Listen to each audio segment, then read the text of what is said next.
Good morning from Nafpaktos, Greece. It's day 5 of the 2022 Lepanto Formula Kite European Championships. Hi, my name's Andy Rice, and with me to follow the racing today is IKA President Mirko Barbini. Good morning, Andy. Good morning, Mirko. And we have some interesting conditions. We've got up specially early to catch this northerly breeze. It's blowing about 10 to 16 knots, 10 at the top of the course, 16 at the bottom, from about 045 degrees. And we've got the men going out. This is Gold Fleet Racing, and we're getting towards the end of the competition. Tomorrow is medal series day, when we finally see who will become the European champions in the men and the women's divisions. Mirko, what's the feeling in the park this morning? The first things which we have seen in every single competitor's eyes this morning was, after 5 days, today is going to be an important race, but the wind is in the opposite side from the entire week. So it's going to be a big challenge for everyone. I guess that none of them on the last few weeks, when they were also here training, they didn't get this wind, a northeasterly wind. So it will be really tactics and really important to figure out which is going to be the best part of the course, and also to get the right size for the kite, because the wind is offshore, so you don't know exactly. So it's going to be interesting from our point of view. And it's always a challenge trying to work out what kite to go with. Do you go with the big 23 square meter, or do you go to the 15? That's quite a big difference in size, Mirko. Based on the conditions, let's say your Max Mader or Florian Gruber or one of these guys around 90 kilos or a little bit more. What choice would you be making? I think that, and looking on what they choose, most of them, they take the biggest size, so to make sure that they will not run out of power. It's really important. The water is super flat, so they can keep pushing a lot on their foil. They can keep their kite on the right position, because the condition will allow to, so no wavy. I guess that the right choice is going to be the biggest kite. And what's the downside? What's the disadvantage of choosing the biggest? If the wind will pick it up, and then the gust will start to be important, over 15 to 16 knots, then they have to somehow don't use the power, and it's going to be not positive for them. Right, okay. So that is always the big stress for these riders, is on these variable day conditions, who's going to make the right choice. And I spoke to Florian Gruber about it earlier, and he said he didn't really know, and he's going to watch what other people go up with, but probably that's what everyone else is doing. They want to try and go with what the rest of the pack is choosing. But I think you're probably right, Mirko. I think they're going to err on the side of going for the bigger kites, which for the men tends to be a 21 or even a 23. Exactly. The only reason if they might choose the 15 is because the part of the day where it's going to be windier is going to be the race one of the day. So it might be the only possibility that someone choose to have a smaller kite on the first race of the day, because it's the only part where the wind, it might pick it up, and then all the chart, the wind forecasted, it seems that around 11 noon it will start to decrease. So I mean, it's going to be really starting from the size choice. Let's see. Well, we have 10 minutes to the start of the first race. You can see the women Gold Fleet getting their kites in the sky. Fly Surfer just going out of picture there. So the women will be getting into their first race straight after the men, and there is one of the male riders just testing things out with the Fly Surfer kite, with beautiful Nafpaktos in the background. So we're in the Gulf of Patras, and at some point in the view we will see the incredible bridge that spans the end of the Gulf of Patras. It's an amazing theatre for kiteboarding, isn't it, Mirko? Yes, I must say it was the first time for me as well as most of the others, and I think they just see for the first time this place, this gulf, and the condition from the sea point of view, water point of view, and wind point of view is just great. And the theater, like you mentioned around, it seems to be a huge lake because there is the bridge that closes the westerly part, and you can imagine all the way to the north there is the Corinth channel, and it's an amazing place. And then the Venturi effect that we get here in this part allowed a lot of wind that we had on the last few days as well. It's also a very historic piece of water that it's witnessed some great sea battles going back to Peloponnesian times, more than 2,000 years ago, and then more recently, just a bit less than 500 years ago, in the year of 1571, there was the Battle of Lepanto, which really was a battle for the future of humanity. Which way was it going to go? It was the Ottoman Empire that was looking to start moving further west into Europe, and the Pope from the Vatican in Rome managed to pull together a whole aggregation of different nations, of Christian nations, to come together to fight the Battle of Lepanto here on these waters. And it's interesting that even young Martin Dolenc from Croatia knows his local history. It still means a lot to the Croatians and to the Slovenians. Tony Vodisek, also one of the Gold Fleet competitors, also knows his local history.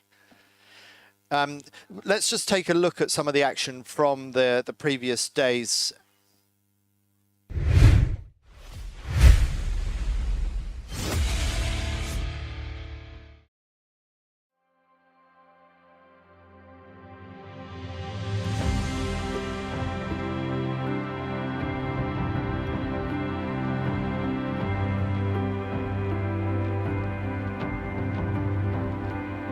Right in this bay, it happened the Lepanto battle. There was around 15,000 Croatians, and they brought 10 boats from 10 different cities.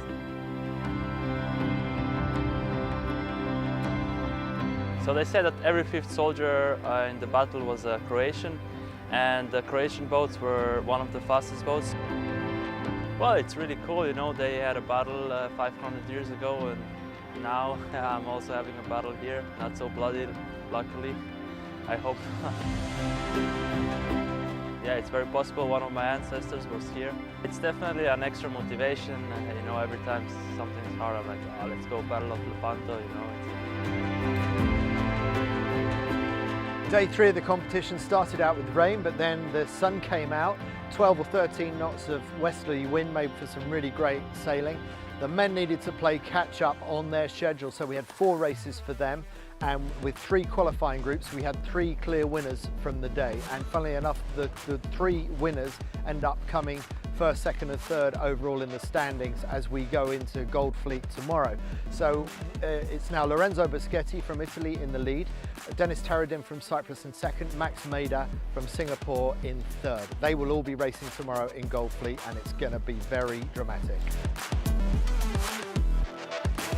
We've just had 2 races for the women finishing just before sunset. Now the French were doing really well yesterday, well they continue to do well. 4 French in the top 4, and just over my shoulder are 2 of the front 2. On the left, Jessie Campman leading the regatta, and Alexia Fancelli in third. So really incredible squad performance.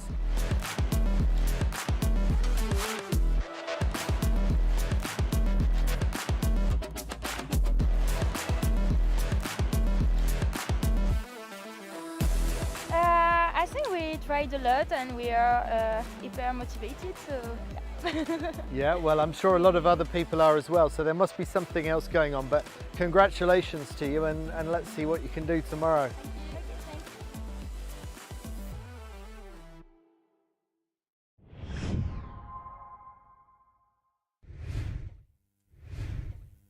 That was the state of play a couple of days ago. And we've got just over 3 minutes to the start of the first race this morning. This is going to be the men. Let's take a look at the leaderboard as things stand at the moment and just update you with who's doing what on the overall standings. We've got Max Mader in the lead, the 16-year-old Singaporean, on 6 points. Lorenzo Boschetti was leading earlier in the week, just a point behind the young Italian. Denis Taradin from Cyprus, just a point behind Boschetti. Tony Vodisek, just a point behind Taradin, the Slovenian. Riccardo Pianozzi, 17-year-old Italian, winner of yesterday's race. Then Maxime Nocher from France, Martin Dolenc, we just saw him on the video, young sailor from Croatia. Jan Marciniak, he's one to watch from Poland this week. Yanis Maus leading a race yesterday until it was abandoned, but did win a race earlier on in the week. And Alex Ellen, the big guy from Monaco, rounding out the top 10. So that's how things stand, and you can see that the points remain extremely tight at this stage in the competition. So this is going to be a very significant day in the overall championship. 2 minutes 25 to go, and looks like good conditions out there. Quite windy down at the bottom end of the race course, but not so windy up at the top. We can also expect quite shifty conditions today, do you think, Mirko? Yes, as said previously, this wind northeasterly, and then it will decrease at some point during the late morning. It might end up in some shift of the wind, so it's going to be really tactical from them. This is why they are really sailing right and left and have a look on the course. Now we have 12 to 18 knots. So if the wind increased a bit, I must say that this wind allowed them to use a 15 square meter. Yeah, that's it's going to be risky to have a bigger kite. I think that some of them have already made that choice and they've committed to the big one, to the 21 or the 23, so they might just have to live with it. So those are the kind of tricky calls that you have to make in this game, where you've got a choice of 4 different kite sizes and you often find yourself stuck between one size and another. And this is the women just getting launched. That's the men out there already on the racetrack. We've got just over a minute to go to the start, and there from the drone shot you can see the fleet starting to line up. Yeah, less than a minute now. They will start to go in, most of them in one side. Depends on how the starting line is gonna be set. And assuming that it's a fairly even line, and it won't necessarily be that, but if it's an even line in these conditions, in these shifty conditions, Mirko, where do you want to start?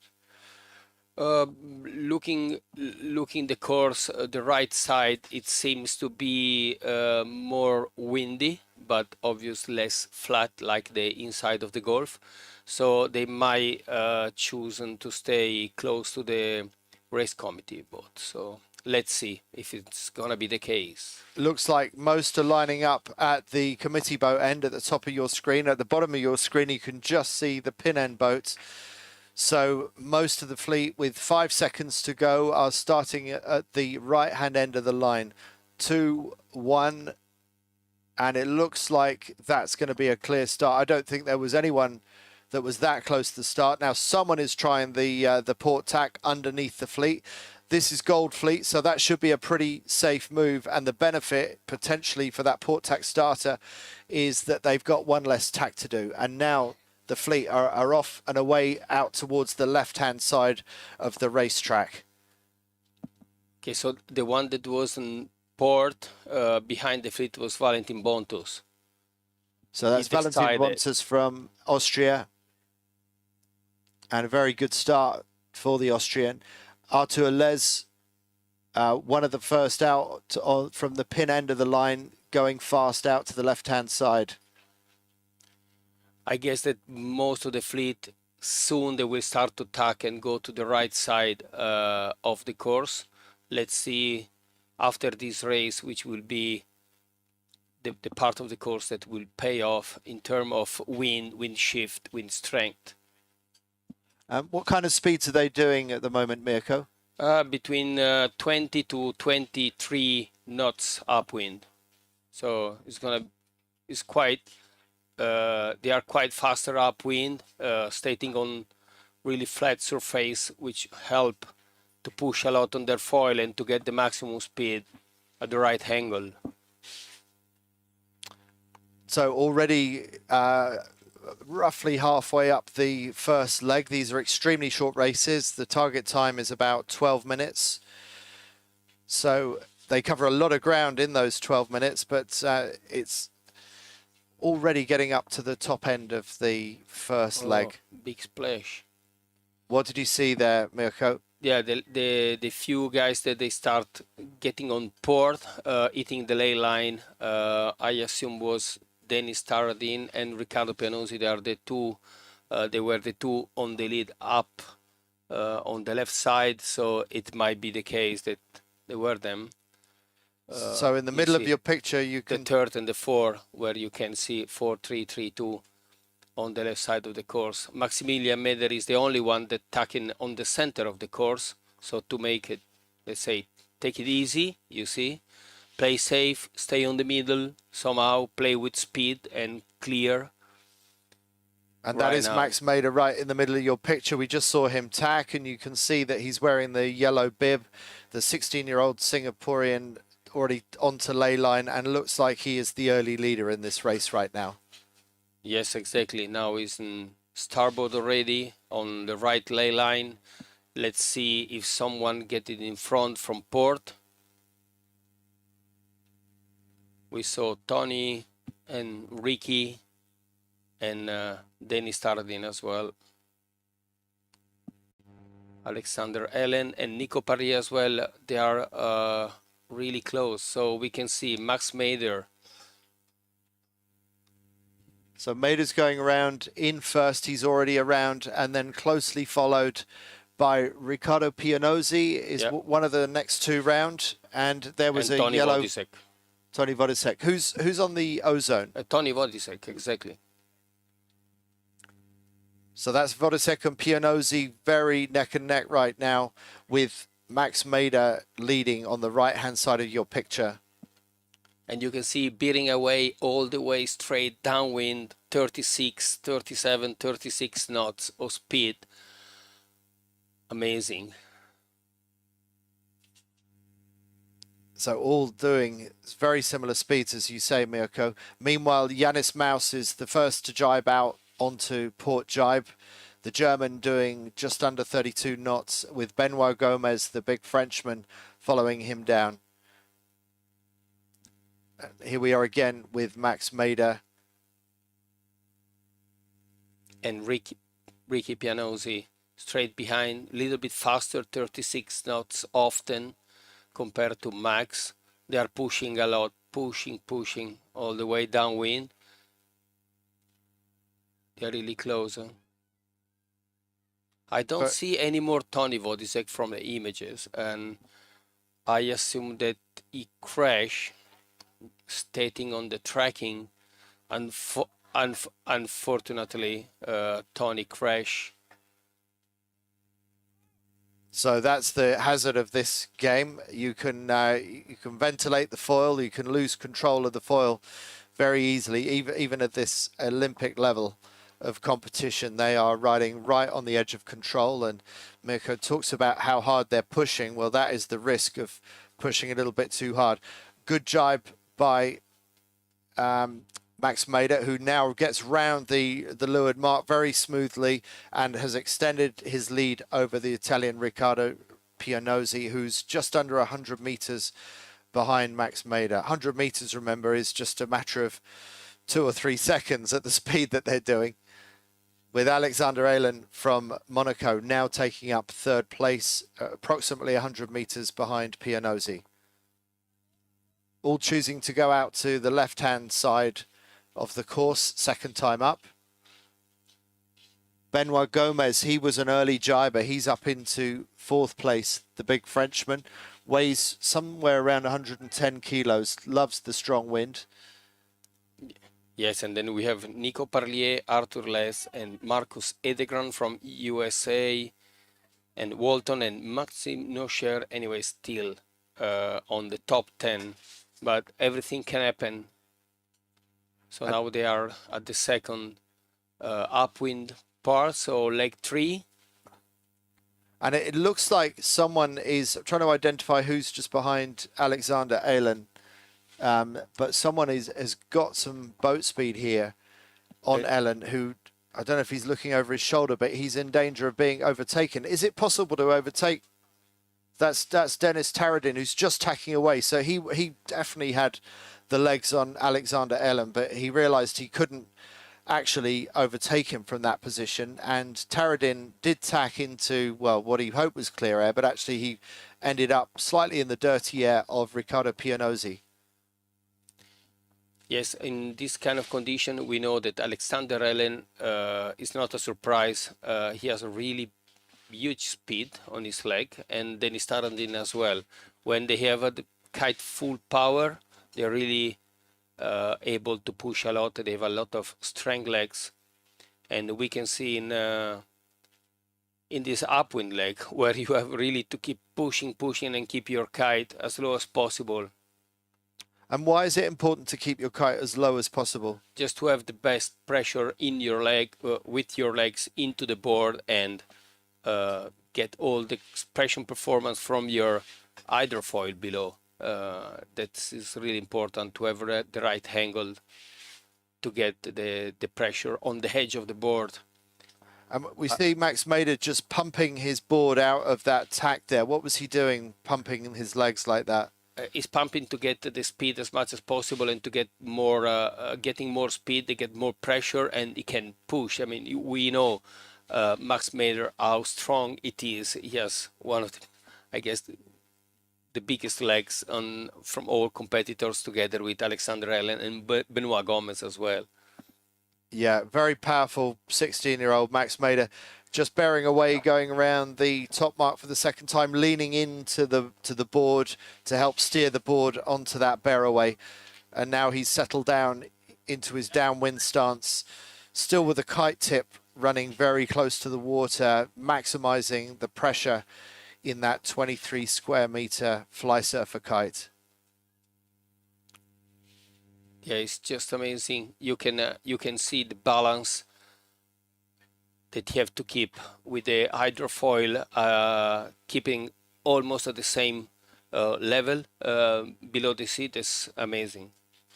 Dennis Taradin now in picture. Yeah, from Cyprus as well. A lot of strength on the leg. You can see how he's pushing with the front leg as well. He's ready to jibe. It looks like he was waiting for the other rider to jibe. Maybe that was Alex Alen that we're looking at there. I'm not sure. Either him or Pianozzi. No, it was Helen. Pianozzi is a little bit forward. So that's a battle between Taradin and Alexander Alen. Just saw the yellow ozone pass across our screen. So Tony Vodisek back up and running, but certainly quite a long way out of the top three. Remember, he was in fighting for second or third place with Pianozzi earlier on in the race. It might be Edegran. He has the same kite color and ozone as well, like Tony. So I don't see that Tony recover from the crash.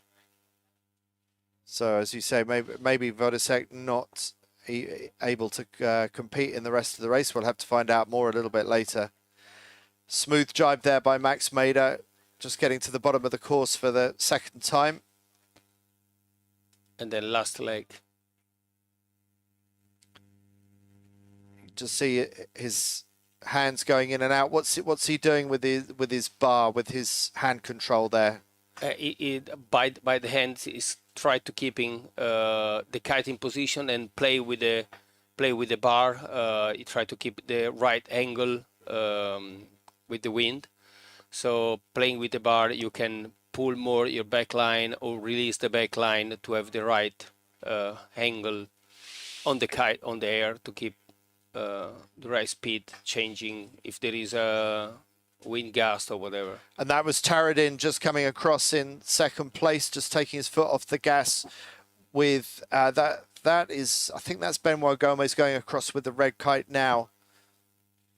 So he had Maider, Pianosi, Benoit, Somewhere in there is might be Dennis Denis Taradin. Taradin, and then Benoit Gomez. Yeah. So Taradin, I think, is not on our tracker at the moment. So we need to see if we can get Dennis Taradin's tracker sorted out. But I'm pretty sure that was Taradin in second place in that race. Pianosi in third. And Benoit Gomez, we think, was in fourth place in that race. Or Maider, Pianosi, Taradin, and Gomez. And, might be the case. Okay. So possibly Pianosi in second. And Lorenzo Boschetti, we didn't see him in that race, not up the front. So I wonder how he got on. He's in second overall, the Italian. You know Boschetti very well, Mirko. How will he be doing in these conditions? No, usually these conditions are really good for him. I guess that he had some trouble from the start because he ended up behind Nico Parlier. And so I don't know. He had some problem for sure. Maybe it was the wrong kite. So time to the start for the women's race now is just under 1 minute 20. So this is how quickly we're turning races around. We're making the most of this northerly breeze while it lasts this morning. It may well die out by sometime after lunchtime. So we want to fit as much of this 12-minute fast-paced Gold Fleet racing in as we can do. And Mirko, based on what you've seen then, any advice that you would want to pass on to the women?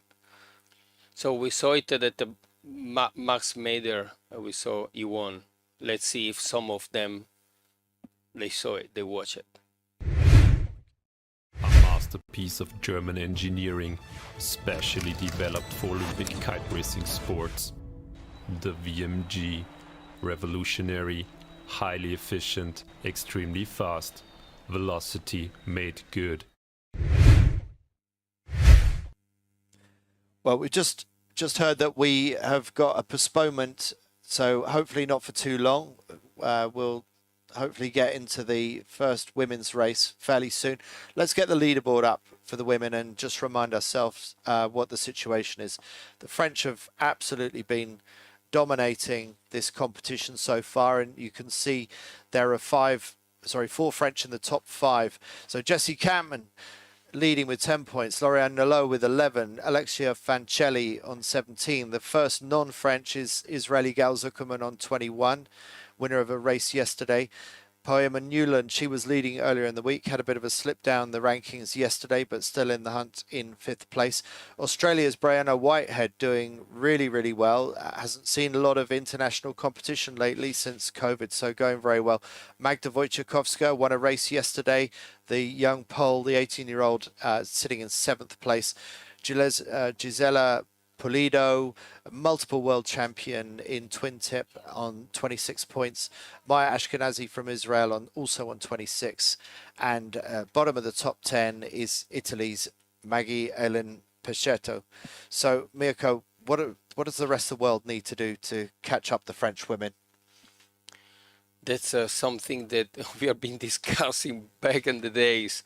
The French squad, they have a kind of program which we can see it works really well. They train a lot. They have different athletes, different competitors in different conditions. They are always ahead. And looking on the Gold Fleet here at European, how many French they are there, we might get in contact with them and see if they have really some secrets, which no one knows exactly. Maybe it's purely the power of the squad and training together the way that they do. But it hasn't worked for the men so well this week, has it? Because we've actually got 2 of the big names in French riding have actually gone home early. Axel Mazzella and Theo de Ramacourt have left the competition early, which is really unfortunate for them. Yeah, that was not the problem because they don't have speed or they were not fast enough, but it was for other unlucky situation. Theo had to recover a little bit better, so looking for the worlds, being focused for the World Championship, which is close on the next on the next week, and then Axel had a really bad luck at the beginning of the championship, and he paid off with the 2 discard. So, I mean, they will be in top in the world, so they will not disappear. No, we'll see how they come back for the World Championships in Cagliari, in your hometown in the south of Sardinia, Mirko, in less than 2 weeks' time. So that's another factor, is that there's not a lot of time to recover between the end of these European Championships and the start of the World Championships, which is the biggest event of 2022. Meanwhile, for the women, we've got just over a minute to go. Quick ad and back to you soon.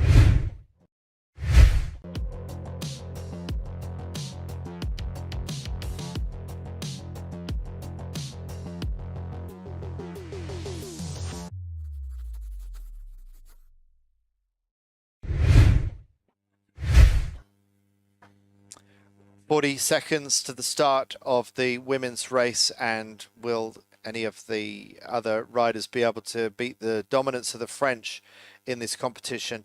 Lauriane Nolot, bit of a slow start by her high standards, but she's now only a point off the lead held by Jessie Catman, one of her French teammates.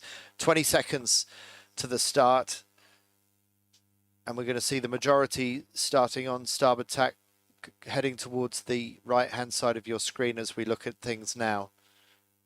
10 seconds, 5 seconds. Watch for those kites begin to sweep down into the power zone, and we are starting now. There they go. So they've used the full breadth of the line this time round. Very, very difficult conditions. You can see it's quite gusty and struggling to keep the boards riding level above the water. A little bit of a chop, and you can see those occasional splashdowns. Jessie Campman, can't see her in screen at the moment. She got a great start off the pin end of the line, so our series leader going very, very well. Whilst Mirko, what have you seen? I think Jessie Capman, she's in the front all the way leeward, and then Alexia Fancelli and Sofia Tomasoni. Yeah, so that's Campman on the right of our picture with the, it looks like a black ozone that Campman is carrying today. And just to the left of her, that's either Isabella Satrian or Alexia Fancelli. But Satrian going extremely well, the young Polish rider, pretty much managing to match pace with Jessie Campman, who we can see here now going out to the far left-hand side of the course.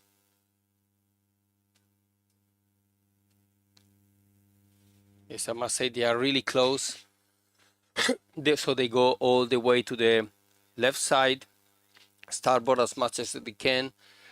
Only few of them they do like Max Mader did in the previous men gold race, tacking on the center of the course, but we can see Jessie and Isabella, Alexia all the way starboard until the hand hitting the ley line. So the Polish rider Isabella Satrian just going into attack on the right-hand side, and as soon as she does, so does the black ozone of Jessie Campman. So it was Isabella Satrian that was dictating tactics to Campman, who has managed to tack in clear air, but looked like she was ready to tack earlier if she'd have had the choice. Yeah, she's really on fire all week. Jessie, I must say, she got quite a good things in his legs and his arms to really push a lot and to get a lot of speed compared to the other. So Campman actually falling down on her track a little bit into Isabella Satrian. Actually, it doesn't look so bad on the screen image here. So Campman's still in control of her destiny, but very, very fast sailing by Isabella Satrian as well.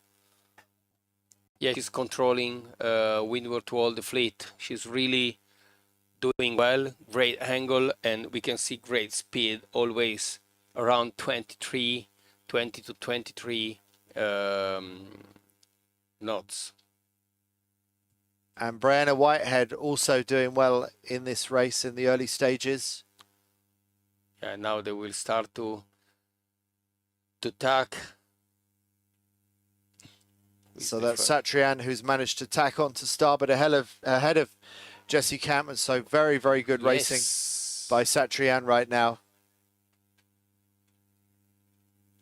Oh, looks like there's a problem for Gal Zuckerman and her red gin kite there, just about getting it up and running again. And there's another splashdown for Black Kite, and yet another one. And what's going on here, Mirko? Nina Archie's been involved on the accident. I mean, when you're tacking on the ley line and you just mix up tacking too close to someone on port, that's what happened. If two kites will get tangled, then the other one will follow up. Okay, so that was not Zuckerman that I saw with the red collapsing gin kite, because Zuckerman is still in the top few, so we need to identify who that was. I mean, looking on the tracking, we have Poe Emanuelan, Justina Kitchen, Alexia Fancelli, and Nina Archis, the four that are being involved on the accident. Some big names involved there. Big names involved, yes, you're right, Andy. So this is thinning out the competition at the front of the fleet. Isabella Satrian setting the pace right now. Very, very good riding by the young Pole, with Gal Zuckerman from Israel up into second place. And Lauriane Nolot, you can never count her out. She's up into third. I'm wondering, I think we just see the yellow jersey go out of picture there. I'm wondering if Jessie Campman is still in the hunt. Yes, she's fifth now.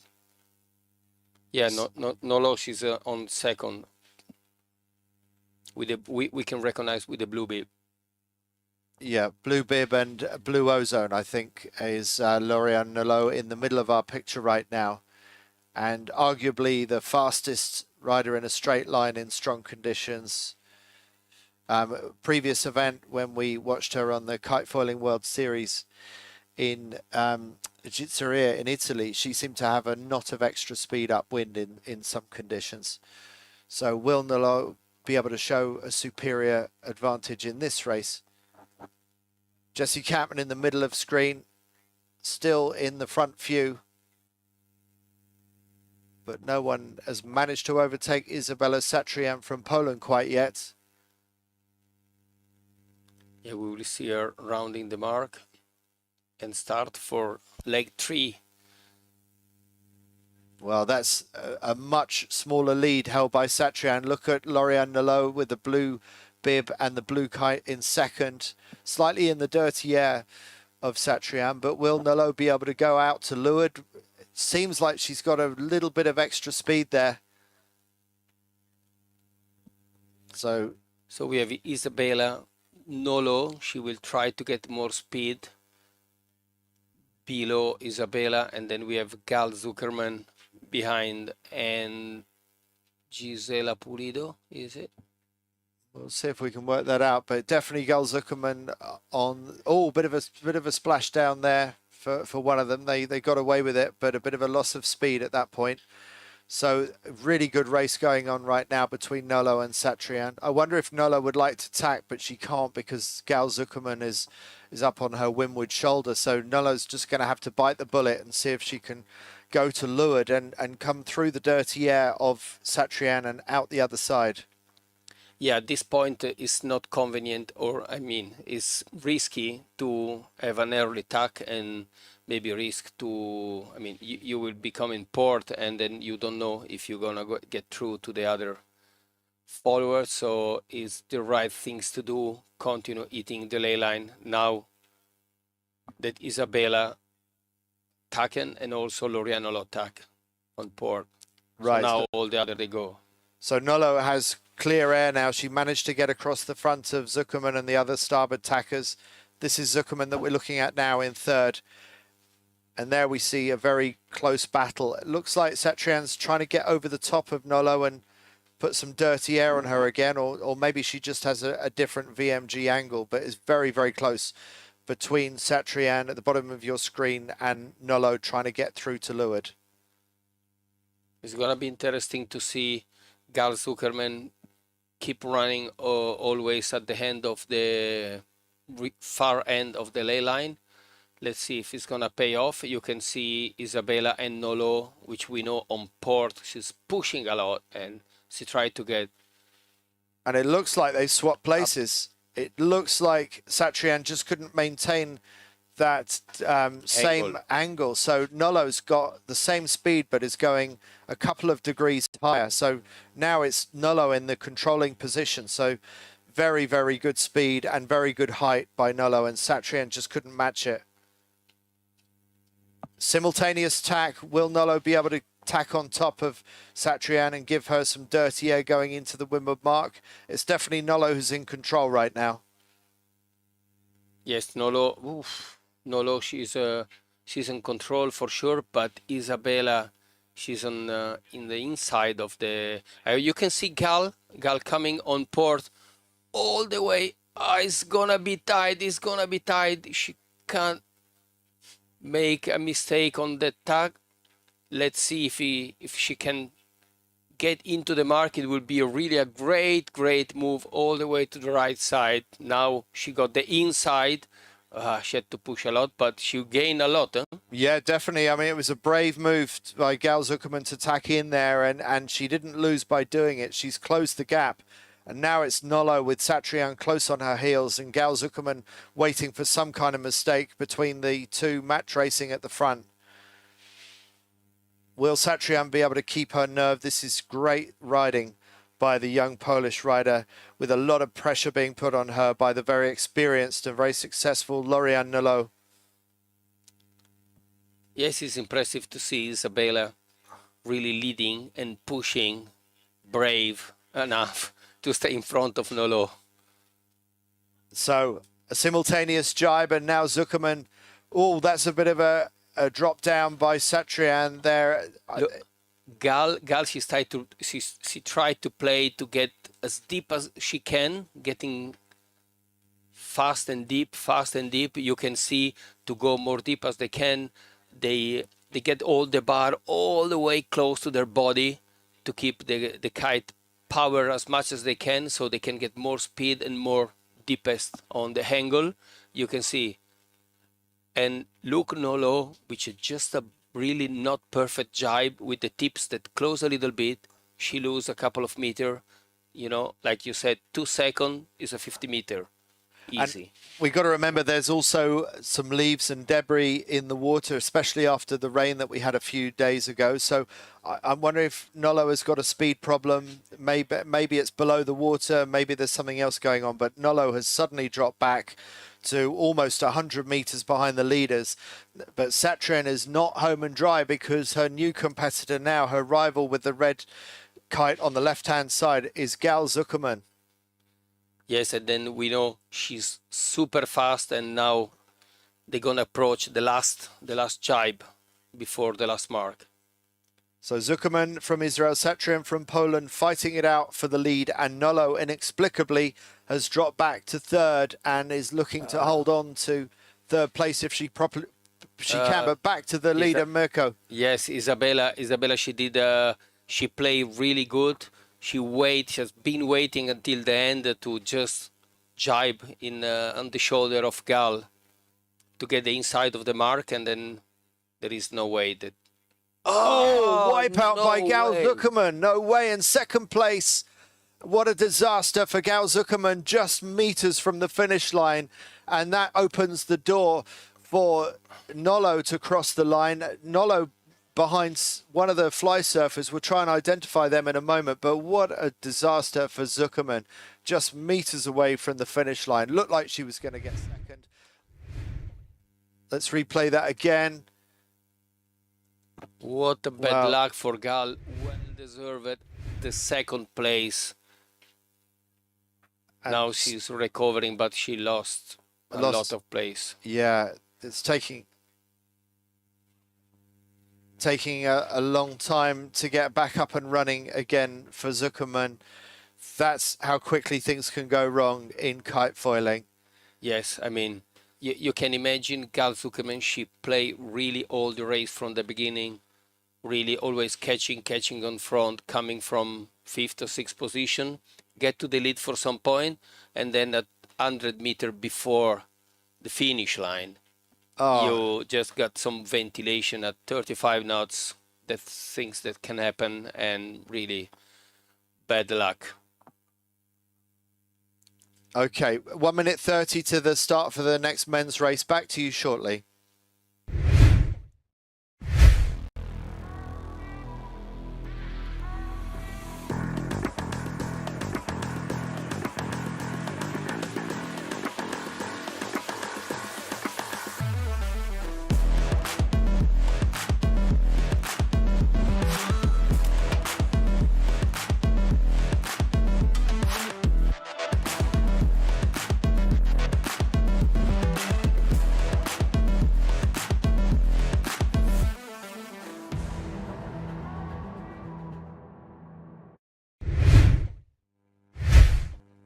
So from all the drama of that women's race just now, we're just 40 seconds to the start of the next men's race. And it was Max Mader that won the earlier race just now. Let's update you with the standings. That moves Max Mader further into the lead. Boschetti in second, equal points with Denis Taradin from Cyprus. Pianozzi, Noche, Dolench, Vodisek, Marciniak, Maus and Ellen round out the rest of the top 10. We've got just over 15 seconds to the start of the race. We've seen the left-hand side paying pretty well for Isabella Satrian in that previous race. So clearly the left-hand side works, but we'll see a few attempting the port tack start as well as we come down to the start now.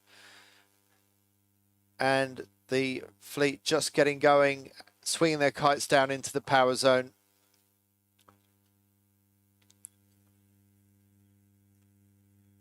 And they're off. We'll find out if that was a clear start or not. Bruno Lobo is the pin end winner this time round, the Brazilian, doing very well out towards the left-hand side. Then the Polish, Mark Zakowski and Maxim Noche, Valentin Bontus, Benoit Gomez is the group all the way to that. This is Lorenzo Boschetti, I assume blue beep. So Lorenzo he Boschetti didn't have a great start. He had to tack out after a second row start. Oh, big wipeout for Boschetti. So I wonder what's going on out there.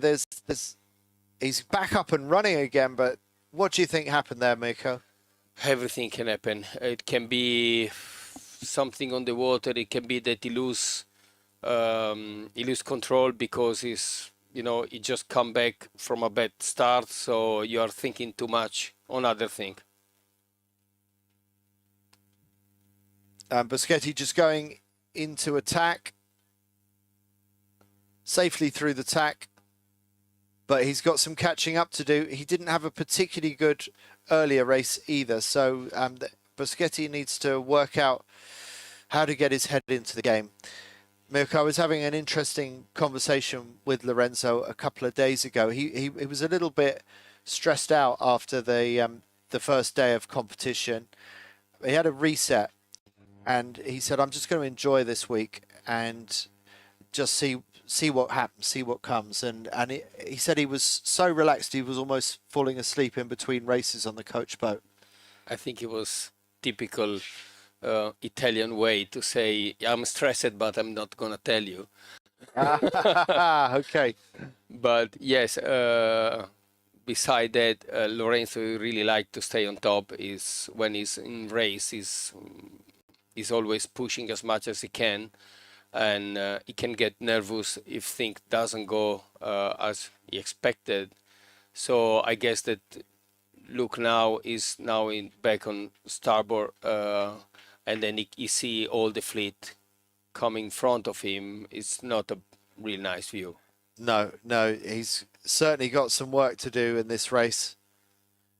And once you're back in Gold Fleet, it's pretty hard to come through, but well, we've seen him have a brief wipeout. We've seen Gail Zuckerman have a wipeout when she was lying second in that race just before the finish line. So things can go wrong very quickly for other people on the race course as well. And Lorenzo just going into another tack there. We'll be hoping that others find this racetrack as difficult as he's found it. Yes, he's really on the back. Try to catch up everyone. Let's see. So going round the... Tony Vodisek. No, No, that's Max Mader Max going round. Mader, yellow. And very, very busy traffic going round the windward mark now. That's Boschetti pumping his board. And then we see Dennis with the red beeps.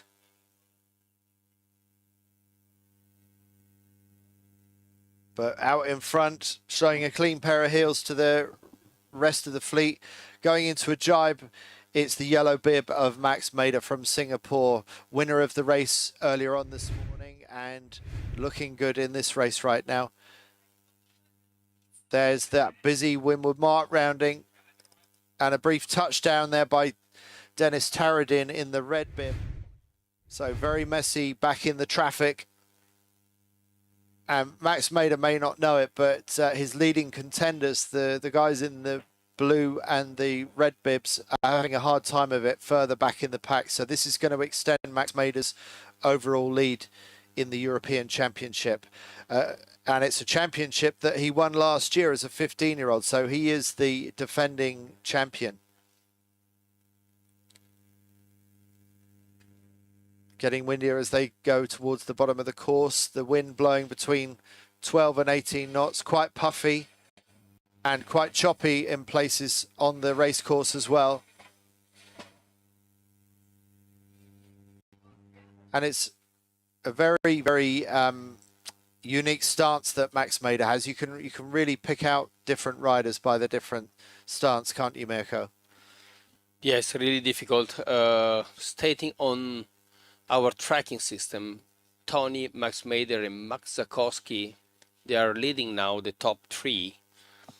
We will. I don't see Tony Vodisek on front. I see only the yellow bips by Max Mader, but yes, he's in front. We have now appears the yellow ozone from Tony Vodisek in front. So Vodisek... Vodisek is leading now. Vodisek is leading on front, just in front of Max Mader, and stating on the tracking, Benoit Gomez is just straight behind Max Zakowski as well. So very good sailing by Max Zakowski. I wonder if Max has been inspired by the performance of Izabela Satrian, a young Polish rider who just won the women's race. Max Zakowski is a name we don't often mention at the front of these races. Meanwhile, look at the battle between Max Mader on the right and Tony Vodisek leading this race on the left. We've got two different brands of kite, the Fly Surfer on the right, the Ozone on the left, and looks like Max Mader is closing the gap on Tony Vodisek. There's not much in it, but it looks like Max Mader just has a click of extra speed. Yes, upwind, we know Max Mader is pushing, is getting always extra angle on close mode, and you can see he's just getting same speed but more angle, so you can imagine. Same as we saw with Lauriane Nolo managing to get the advantage on Izabela Satrian before it went wrong for Nolo later on in the race. Exactly. And look at this match race going on between these two, between Mader at the bottom and Vodisek. It's going to be interesting, the tack, and then when they get closer to the top mark. So it looks like Mader has tacked, and they both tacked now. And now Vodisek's got to see if he can exert the advantage back on Mader. But Mader is climbing up. It looks like Mader's trying to put some height in and put some angle in to close out that windward advantage that Vodisek has on him. And Max is in his right port side. Left legs from Max. That's powerful, like everyone know it. And he will put some extra angle to the wind, so he will make it. Well, I remember we put that theory of yours to Max. He doesn't know that his left leg is stronger, but you've certainly spotted it, Mirko. Yeah, I mean, we always make a joke to him. Sometimes we have also to push with the right one. I said, no, I do the same, but we all know, everyone knows that when it goes on port, there is no way. Oops. Looks like that was a crash from Vodisek. Let's just, if we can get Vodisek in picture as well. But Max Mader, that's going to make life easier for him. And how quickly it can go wrong. We've seen it with Gail Zuckerman in the previous race, and now Tony Vodisek also lying in second place, making life much easier for Max Mader as he goes round the windward mark for the second time, and a big gap back to the next boards.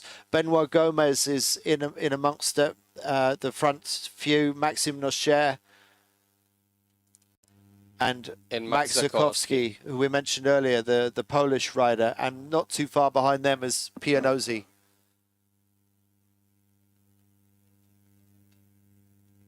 And amazing that Lorenzo Boschetti, after really a bad start and a crash, he recovered until 11th position. Impressive. Ricky is in 5th. And Bruno Lobo, Edegran, and Nico Parlier, and Taradin back in 10 when we saw him. Oh, wow. So, yeah. So Taradin struggling, and Boschetti we saw earlier struggling. This is making life easier for Max Mader. It's got a big gap between him and the rest of the pack. It's Benoit Gomez who is best of the rest, the big Frenchman, followed by Maxime Nocher, another French rider. Amazing, the French Maxime Nocher back in competition, back at the Europeans. Come show up, is leading the French squad now, and now is in 3rd position. The good things from Maxime is almost don't do it any mistake. I don't want to say again, but I mean, he's really consistent. He certainly is, isn't he? He's 5th overall in the competition, and he hasn't finished outside of the top 10 in any of his races so far. And Max Mader's really straightened out his body on this run down to the bottom. Why has Max straightened his body like that, would you say, Mirko? Yeah, I mean, I guess that he's pushing, but is play safe. Is not try to get extra speed because he look behind. He has enough room not to take extra risk, so he will he stay a little bit more vertical on his board. So he's jibed towards the bottom of the course, and he's got to go round the leeward mark and then do that last final reach to the finish, which, as we know from the previous race, you cannot take for granted, because this is the moment where Gal Zuckerman came unstuck. But no, he has crossed the line and he punches the air again. Every time he crosses the line, he's extremely happy as Max Mader. That's Benoit Gomez with his red gin kite, goes across for 2nd. And then it will be Maxime Nocher crossing for 3rd. And look at the traffic behind them. It goes Zakowski from Poland, Pianozzi from Italy, Vodisek holds on to 6th despite that crash, Edegren from USA, Lobo from Brazil, Taradin gets up to 8th, Yanis Maus from Germany in 9th, Nico Parlier in 10th, Davir Azule from Israel in 11th, Boschetti gets up to 12th, and Dolenc, we haven't had a lot to say about Martin Dolenc from Croatia, he's in 13th, Jan Marciniak in 14th, Lucas Walton-Kine from New Zealand in 15th, Kai Calder, USA. So back to you soon for the start of the next women's race.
Just 40 seconds to the start of the next women's race. This is going to be Gold Fleet race number 4. So Nolo moves up into first overall. Zuckerman, despite the crash, is now in second. Pulido from Spain up into third for the first time in a podium place. Campman down to fourth. Alexia Fancelli in fifth. Brianna Whitehead in sixth. We've got 15 seconds to the start, and that's quite a change in the leaderboard. And it looks like Nolo is really starting to come good. Even if she dropped back a little bit in that race, she still got third in the across the line, but behind Satrian and Pulido, who came across the line in second place. So Pulido going really well. Just coming into the start now, the kites swing down into the power zone, and they're off on starboard. Couple of port tack starters.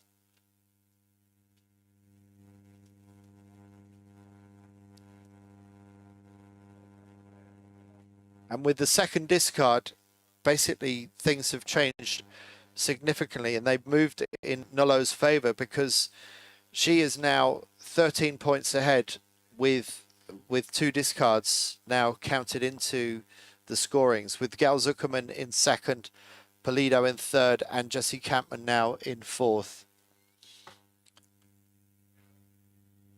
And we've seen the power of the left-hand side. If you can hold your start out to the left, then that is the way to get up these racetracks. So any kite that you see tacking probably means that they've lost their line out of the front of the front line of the pack as they go out on starboard tack towards the left hand side.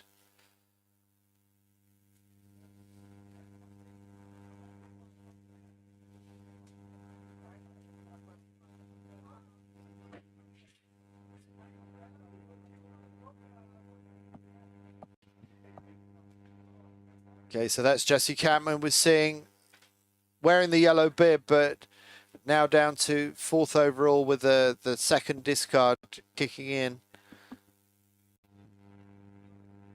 Still sailed very consistently up until today, and she's struggled with it's a 19th actually she got in the previous race, so not sure where we saw it all go so badly wrong for Jessie Campman, but 19th in the previous race.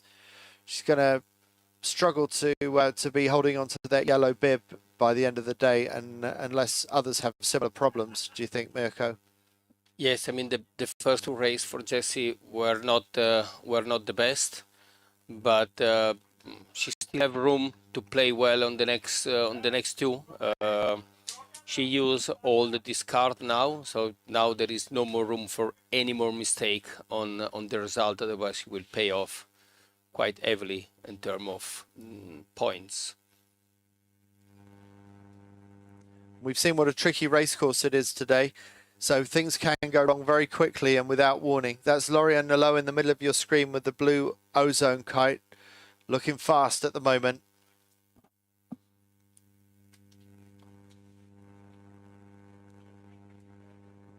And we saw the speed of Nolo on the upwind legs in the previous race, and then it went slightly wrong for her on the last run. I just wonder if she picked up some debris on the foil or something, but look at the advantage that Nolo has on the other starboard tackers.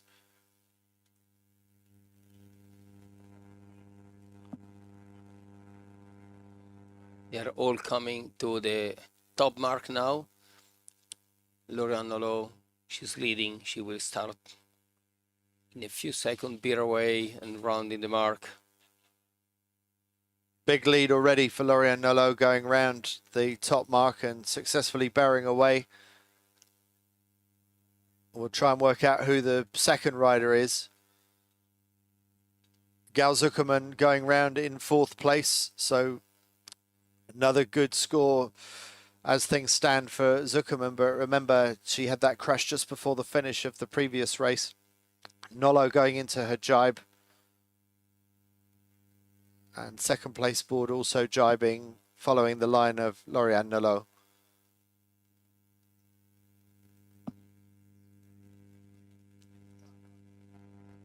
Again, tacking. Use the gas when they get the right gas from the right angle. They take an advantage to have the jibe on that part, because then they will go deeper and deeper with more wind. This is the important things to do during the downwind legs. When you have puff from behind, you just jibe on it and you try to get extra speed, to get extra deep when you are approaching the leeward mark. I wish I could identify that other rider for you, but we got some tracking problems at the moment, so I can't tell you who the second place board is right now, but they look like they're putting Nolo under a bit of pressure. Nolo's not running away with this right now. Yes, we saw it, the red bib from Alexia. She's not far away from the leading of the course, so obvious she will push a lot to keep a color bib as well for tomorrow. Yeah, will the French be able to carry all three bibs into the final day of medal series?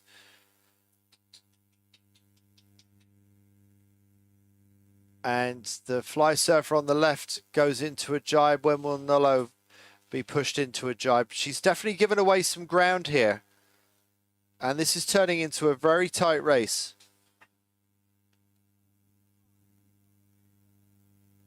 And is it Satrian? It could be Isabella Satrian, who was winner of the previous race. It is.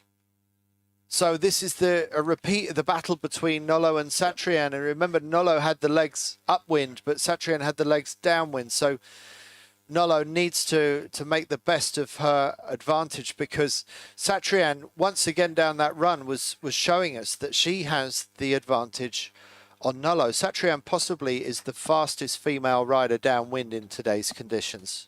And then Gisela and Gal behind. Impressive, Gisela, the consistency. Already always on the top 5. It pay off in terms. This is why we have Gisela, that she will challenge kind of a color bib for tomorrow. Definitely. I mean, she's in third place overall as things stand, with Zuckerman in second and Nolo in first. But importantly for Isabella Satrian, she's already up into 10th place. She started the day in 15th. If she gets another first or second here, she's going to keep on climbing into the top 10. And remember that in this medal series format that we have, as long as you make it into the top 10 on the final day, you still have a realistic chance of winning the European title. So this is great moves by Satrian, even though Nolo is racing away from her on this upwind leg in these stages. Satrian knows that she has the faster speed downwind, so Satrian will go on the attack against Nolo on the final downwind leg. Satrian going for the attack early. And then straight after Lorian covering. She can't let Isabella going away. No, but look at the gap. Look at the windward gauge that Nolo has. She's in a pretty comfortable position right now, going a little bit higher than the Polish rider. Remember that we saw Satrian struggle to hold the same angle of height that Nolo had in the previous race. So Nolo looks like she's going to get enough advantage by the windward mark to be able to defend her lead. Do you think, Mirko? Yes, it seems that she will, but as we said before, let's wait crossing the finish line. Everything might happen, and important is not crashing, because you're gonna lose a lot of time. Maybe you have to recover your board as well. So Nolo, fully concentrate on that, fully focus it. Okay, let's see.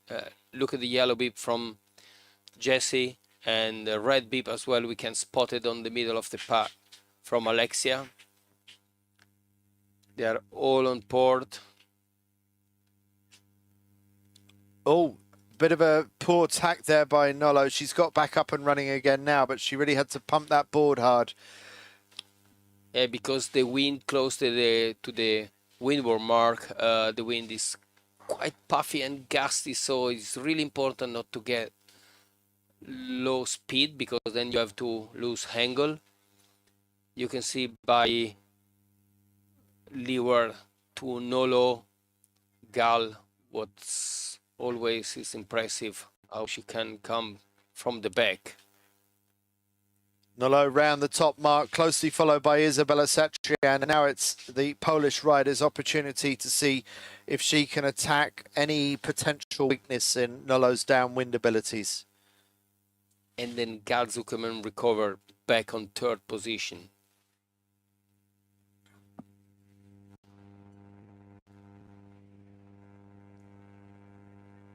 So Nolo, Satrian and Zuckerman are the front three. That's Zuckerman's red kite just in your screen at the moment. And then ahead of her, you can see Nolo on the right and Satrian on the left, the front two.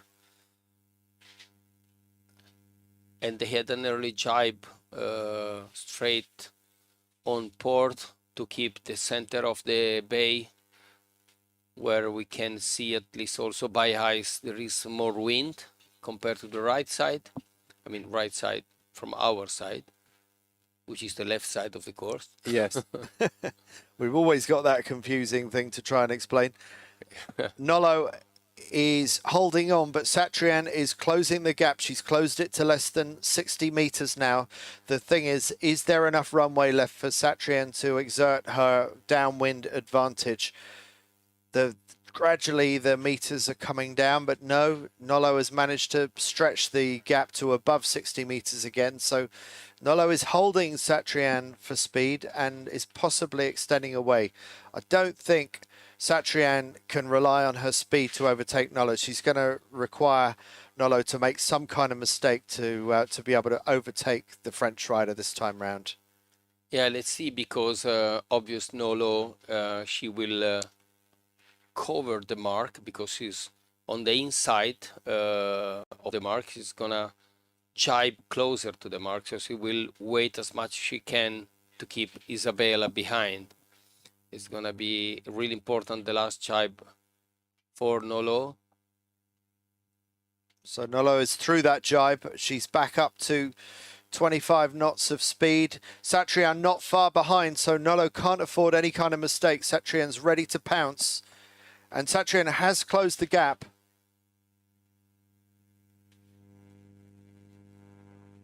Nolo holding on just a few more meters to get to the finish, and then it will be a race win for Nolo. She's already won 3 races earlier on in the week, and that is her 4th race win. It's Isabella Satrian's another great performance by her, 2nd in this race, and this time no mistakes on the final leg for Gal Zuckerman. So it's the same front 3 in a slightly different order as we saw going down that final reach last time round, but then it went wrong for Zuckerman, not this time round. And others who did well in that race, Gisela again, and Mais de Desjardins, and Jessie Campan in 5th, and Brianna straight after. So Nolo looking like she's going to stretch a little bit further away. Back to you with an ad, and then back to you soon.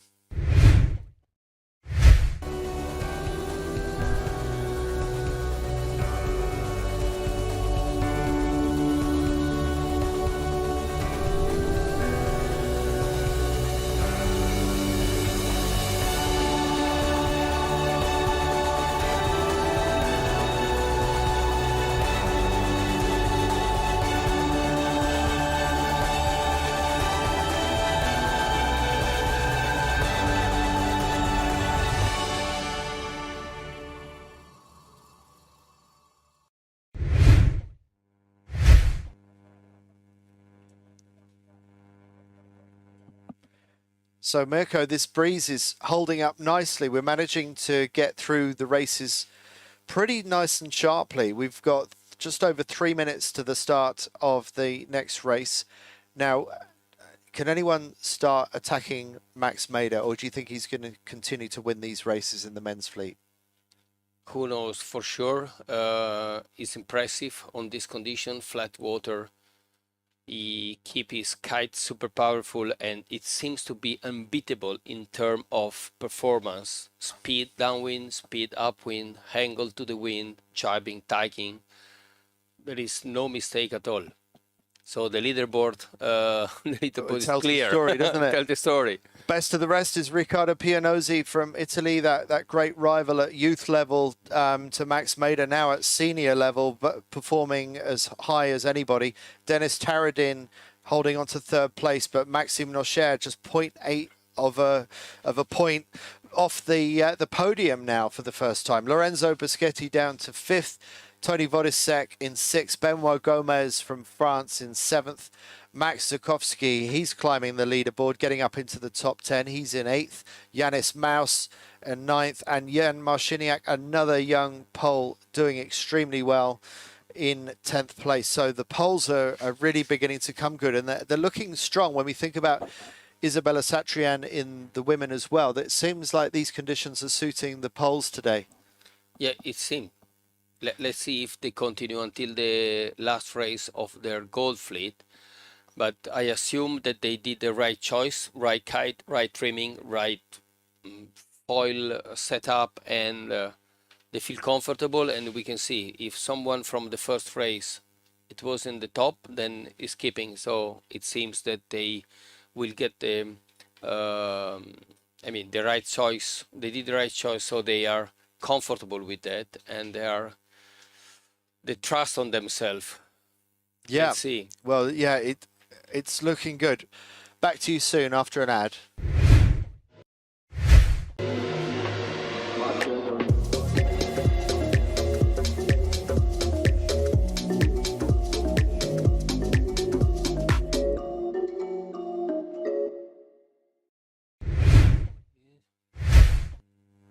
Just under 50 seconds to the start of the Gold Fleet Race 4 for the men.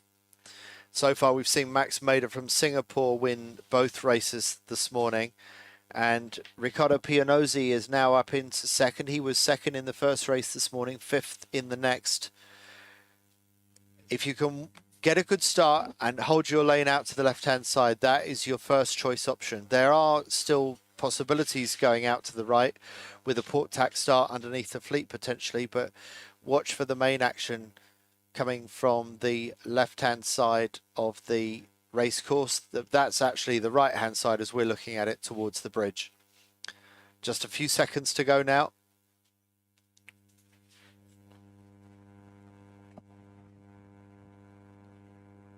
And now we're getting into the start. Now they're launched.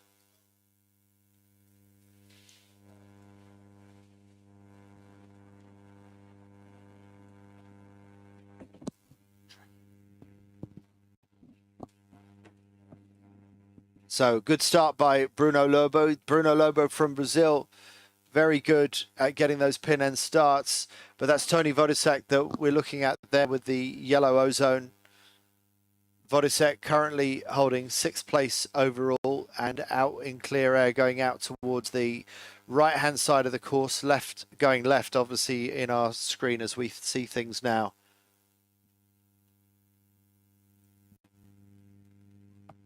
Yeah, the rest of the fleet, they goes straight on starboard. We can see that this time Lorenzo Boschetti has a good start. Just windward to Nico Parlier. Pretty fast in terms of speed and angle and clear. It's gonna be really interesting. I don't see Max either. I think we saw Max just go out of the right-hand side of our screen. I think Max is one of the front runners going out towards the left-hand side of the course. We're back with Tony Vodisek with his yellow ozone, got clear air on the right-hand side. Probably didn't want to be choosing this path. It suggests that he didn't necessarily have the best art, but it may be that he went for the port tack start. We'll see how Vodisek comes together with the port tackers further up the race course.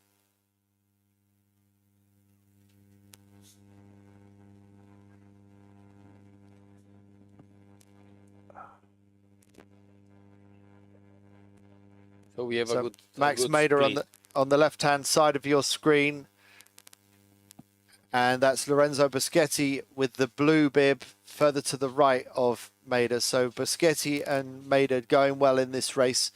And then just to the right of them, there's another fly surfer that's going pretty well. which is Flo Gruber. Okay, And Flo then Gruber. and maybe it was the red beep from Dennis. No, Dennis is leading the pack that is coming on port from the top of the course. So let's see how they get into the mark doing the tack.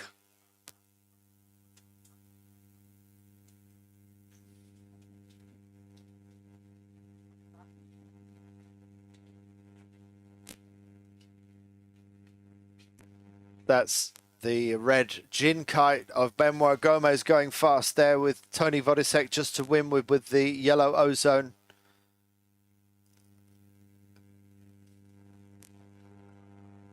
Exactly, interesting now the tack in front of the windward mark.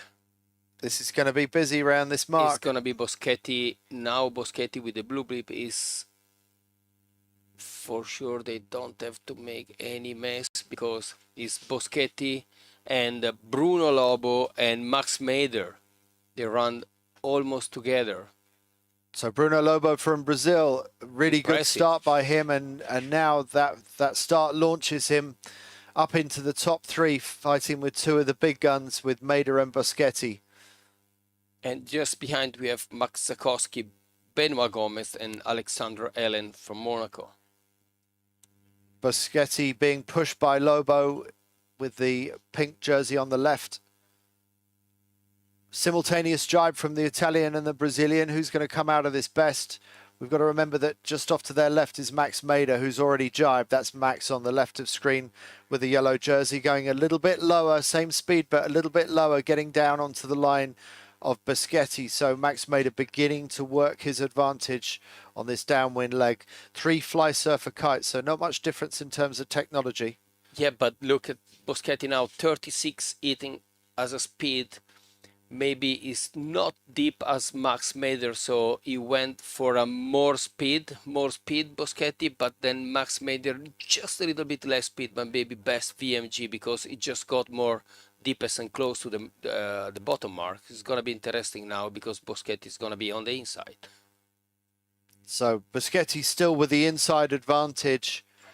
So will Mader feel that he can jibe before Boschetti? He's really going to have to wait for Boschetti to make his move first. And meanwhile, ready to pounce on any mistake by the front two is Bruno Lobo from Brazil. But Max is killing. He's a killer on the downwind. Look how deep it went. Just a knot less on terms of speed, but way deeper than Lorenzo. That's a big turnaround in a very short space of time by Mader, who pulls a little bit more distance on the jibe. So Mader gives himself a bit of breathing space as he goes round the lower mark for the first time, ahead of Boschetti, who goes round in second, with Bruno Lobo from Brazil in third. And he kept the third position, and it was quite a good speed from Bruno Lobo. Great performance on this downwind leg, I must say. Great jibe, great deeps, great speed.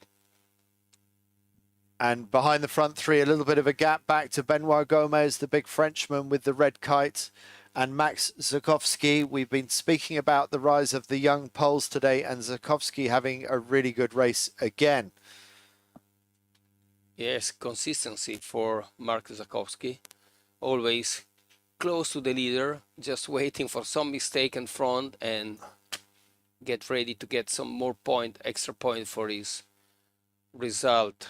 And meanwhile, Boschetti pulling a bit of windward advantage on Mader. I'm wondering if Boschetti is trying to give back a bit of the medicine that Mader was giving to him on the downwind leg, because it looks like Boschetti is trying to push a little bit higher up the inside of Mader. Can't quite see Boschetti in this shot, but there you see he's got a little bit more windward advantage than Mader. Mader's going fast though. This kite just swings up into the air for a moment. When you look at it like that, it doesn't look so bad for Mader on the tracking.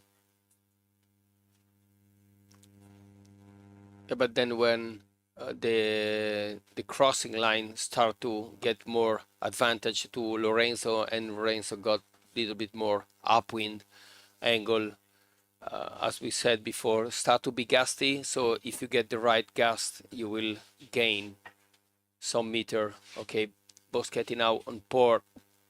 There was no room for error for Maida there. He pulled off an attack onto port across the front of Lorenzo Boschetti. He got away with it, but that must be incredibly difficult to do. Yeah, 20 to 25 meter difference is a second. So it's nothing. It seemed quite risky to me. And Max doesn't like taking risks. But that was obviously a calculated risk that he has the ability to pull off those tight maneuvers where there's no room for error. Yeah, he's confident. On this condition, he's confident. He has his kite pulling, and on flat water, I guess they feel with more confidence on to make brave move, brave jibe or brave tack really close. But there's not much in speed here, is there? There's really not much difference. Boschetti went round behind Maida. He's not really lost anything. So I think Boschetti has the measure of Maida's speed upwind. But downwind, Maida just seems to have a little bit more depth when he needs it. So they're coming up to the windward mark for the final time. Occasionally the wingtip hits the water. How much does that matter? No, it's better not to have the tip of the kite touching the water. Absolutely not. The kite need to have the right angle and not too much close to the water, and obviously don't take any risk to have the tip of the kite just flapping, because it means that you have to make a maneuver and release the bar and pull it with the back, and then losing speed, obvious, and angle. So it's something that really you don't want that happen. No, fair enough. Well, Boschetti pulled the earlier jibe on Maida on this downwind leg. That's the best attacking move that he can probably make. But look at the gap between them. It's going to be hard for Boschetti to make up the ground. Having said that, he is looking like he's running a little bit lower than Maida this time round, and the Italian is managing to close the gap. So he's either found better speed or he's got better breeze where he is. But now Boschetti just follow what Max did on the previous downwind leg. He tried to get on that side, windward to him, to get the path from the other side and try to get some more deepest on the leg. So let's see if it's gonna pay off. We saw the distance from 44 meters to 24 now, so let's wait for the mark. yeah, so Boschetti going well down this run, and he's keeping it tight with Max Maida. This is not over yet. There is still a race between Italy and Singapore to see who can win this race. Max Maida has jibed. He briefly looks over his shoulder just to see where Boschetti is, and then he looks forwards again. Amazing how often Maida looks round. Surely he just needs to put his foot down and just do what he does best. Does he really need to look over his shoulder to see where Boschetti is? Yeah, you can remember the previous race where he had more than 100 meters lead. It was stand, vertical, and you ask me why. I mean, he's confident that you don't have to push and have an extra risk. Now it's completely different. Yes, Boschetti just behind him, and you have to be focused and pushing and keep pushing a lot, because 40-meter distance is nothing. That's about 1 second probably, isn't it? Yeah, maybe 2. So he stretched the lead to 50, nearly 60 meters. Maida punches the air again for the third time this morning. That's 3 from 3 for Max Maida, wearing the yellow bib and further stretching his advantage, with Boschetti across the line in second and Benoit Gomez with the red kite across in third, followed by... And then where did Lobo finish in the end? 5th, which is really good result. And then he started in 8th. Yeah, so Taradin, another one to watch, but Taradin not quite hitting his full stride this morning. So beginning to lose a bit of gap with Maida, who's going to continue to stretch his lead with that race win that he's just secured just now. Yeah, he will secure the lead for another win. Max Maida is start to be sure that he's gonna be on directly on the medal. He's also discarding some very good scores. He's discarding a ninth and a fifth. So he's looking strong, even if he has to count his worst races. We've got about 4 minutes to the next start, so we'll go to an ad and then back to you after that. At Ocean Spray, our cranberry farmers manage our water to help support a more sustainable agriculture. We take great care to conserve our water. We then share it, and finally we recycle it. We do this because water helps to protect the crops from the winter cold. It naturally reduces the insect pest populations, and water helps us to gently harvest our juicy cranberries.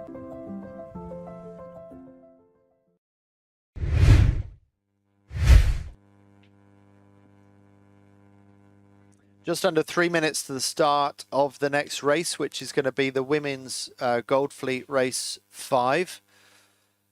So let's see how things are working out so far. Lauriane Nelot stretching her advantage, winner of the last race, now with a 15-point gap to Gal Zuckerman in second. Gisela Pulido now securing third, a little bit more with that fourth place finish. Jessie Campman, yellow bib wearer, start of the day, now down to fourth. Alexia Fancelli down to fifth. Brianna Whitehead on equal points with Fancelli in sixth. Maya Ashkenazi in seventh. Isabella Satrian, she's been one of the stars of the show so far this morning. Second place in that last race lifts her to 8th overall. Magda Wojciechowska from Poland, also in the top 10, 9th place. And then Maggie Ellen Pachetto in 10th. So Isabella Satrian, she's making moves up the leaderboard. We've got 1 minute 40 to the start, a quick ad, and then we will start to look at this lineup for the next race.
"33 seconds to the start of the race." So I'm excited about the progress of Isabella Satrian, getting a first and a second so far this morning, lifting the Polish rider up to 8th overall. There's still plenty for the French to be excited about, with Lauriane Nelot leading, but it's no longer a French 1, 2, 3. It's now France, Israel, Spain holding the top 3 places. Just a few seconds to the start. And again, Jessie Campman, as always, likes the left-hand end of the line, likes to win the pin or start somewhere near it. So she is coming off the left-hand end of the line. Yulia Damasiewicz, Anila Corneli also at that end of the line, and Magda Wojciechowska about 5 or 6 up from the pin. And you can see the black ozone of Jessie Campman going fast out to the right-hand side, wearing the yellow bib, but now down to 4th place overall. So Jessie Campman needs to start winning races again to start going on the attack against Lauriane Nelot, who is looking strong in these conditions that we're seeing this morning. It's the day before the medal series. Tomorrow is the final day of the European Championships here in Nafpaktos, Greece. We are enjoying amazing foiling conditions this morning. So again, Jessie, she's always take the same decision. She's pretty confident on that, and I must say now she really needs to keep a colored bib for tomorrow, some bullet, at least a bullet. She does. She needs needs a bullet to hold on to somewhere in the top 3 going into the medal series. So they are all on board now. They start tacking, getting in the center of the course, a few of them. It seems that the wind's still really good. It does. It looks very solid, doesn't it? We were expecting it to start getting a little bit softer here at 11:30 in the morning local time, but it seems to be holding up very well right now. Yeah, so the charted forecasted until 1, it might be the right one. So let's keep finger crossed also for the next gold. Jesse Campman's having to go underneath a lot of starboard tackers. That's Campman in the middle of your screen with the black ozone kite. She's managed to find a way clear through the starboard tackers, so she's doing okay, but there are others that are already clear onto port tack, and Campman is probably going to be maybe in the top 5, but at the moment Poema Newland is looking more like the leader. Now Newland, we haven't said much about her so far today, but she was leading earlier on in the series. She's now got a fight on her hands just to get into the top 10. Yeah, but wait, because Isabella, she's the one that you can see on the bottom of your screen. I guess that is going to be some change. If it's going to be the right angle to the mark, to the right side of the course, then it might jump on the top. So Isabella Satrian going well at the bottom of your screen with a lot of clear air around her. So the Polish rider looking very comfortable in these conditions, but quite low again, low and fast, because she's giving up that windward gauge to the fly surfer down to leeward of her. And I think that might be Desjardins or Brianna Whitehead. It could be Brianna Whitehead from Australia. So Satrian is giving away a lot of ground. Poema. Okay, so that's Poema Newland on the left of your screen with the black ozone. So this is back to form for Newland. She's not had a good day of it so far this morning, but this is more like it from Poema Newland. And Satrian up in the front view. Jesse Campman also doing pretty well. Yeah, Poema, Jesse Campman, Isabella Satrian, and Brianna Corneli Wojciechowska, and Nolo in 8. Okay, so Nolo with a lot of work to do. Let's see what Nolo's speed can do for her to pull her out of this one. Currently in 8th position. Where one French rider struggles, another one comes to the front. There's always another French rider to think about, and this time the one that we're looking at is Poema Newland with the black ozone. And Newland needs this race because so far this morning she's had a DNC, a did not compete in the first race this morning, then a 19th place, so it's really not been going well for her, and she is in 15th place overall. This race win is what she needs to get her back into the top 10 and have a chance to fight for the medals tomorrow in the medal series.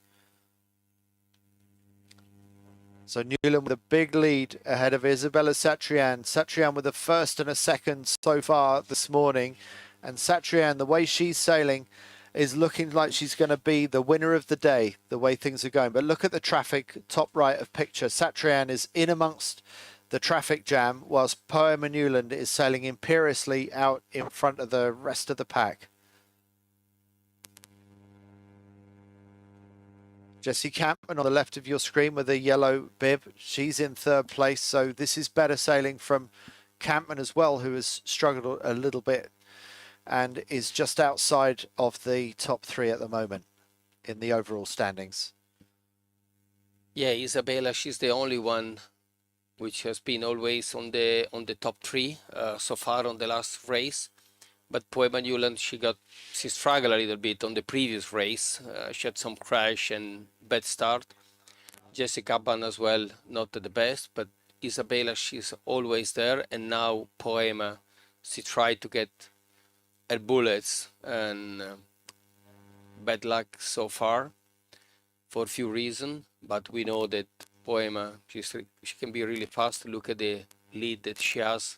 That was quite a conservative rounding she made there. It looked like she was prepared to give up a bit of distance to secure some safety.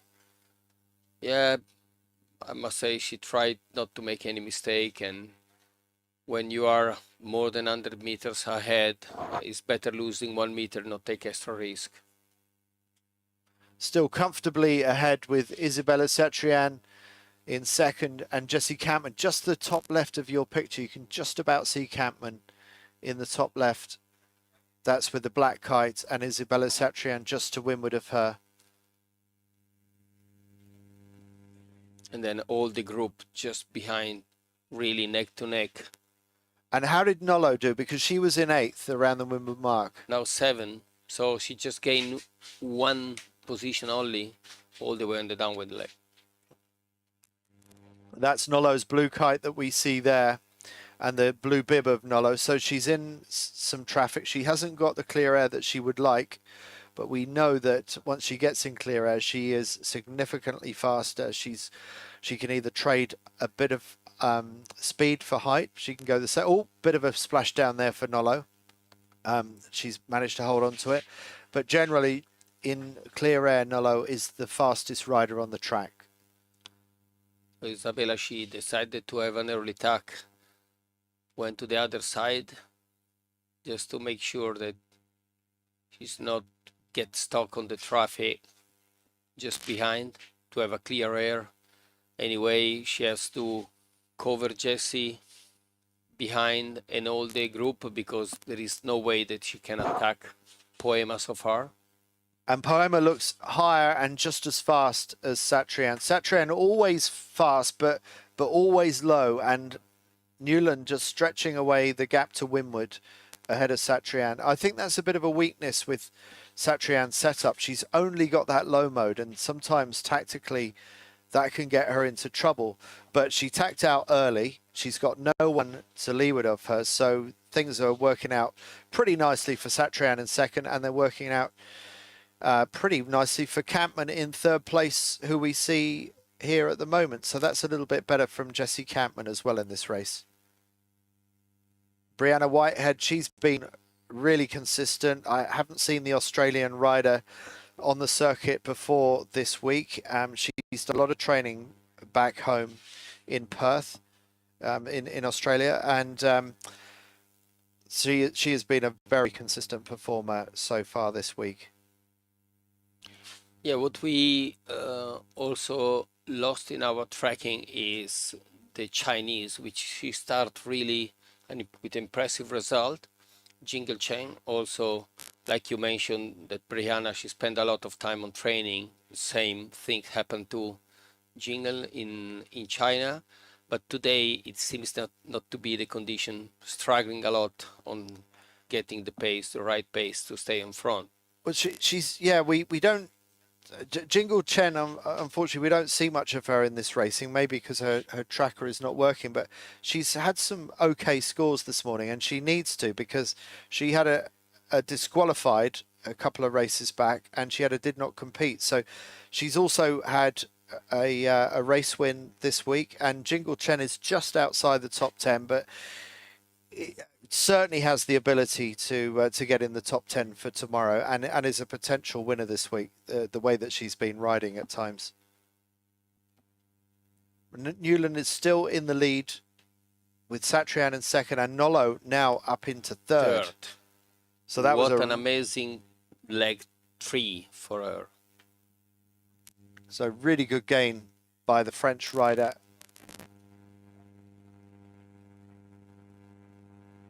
And now we know she will attack Isabella again on the downwind. And there is a rider there, one of the fly surfers we're looking at, that I don't think we have on the tracking. So I think we've got a UFO that we need to watch out for. So there is Newland in the lead. We think it's Cetrian in second. I think Nolo is in fourth at the moment. There is potentially another fly surfer that we need to watch out for.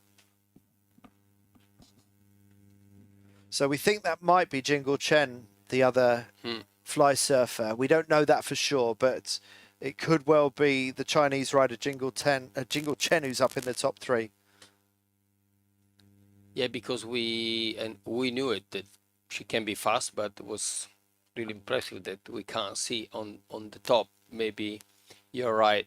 There's some tracking problem on that, but Newland for sure is leading straight to the last downwind mark. And it must be a reminder to Poema Newland that once you get in the lead, it actually feels quite easy for someone of her ability.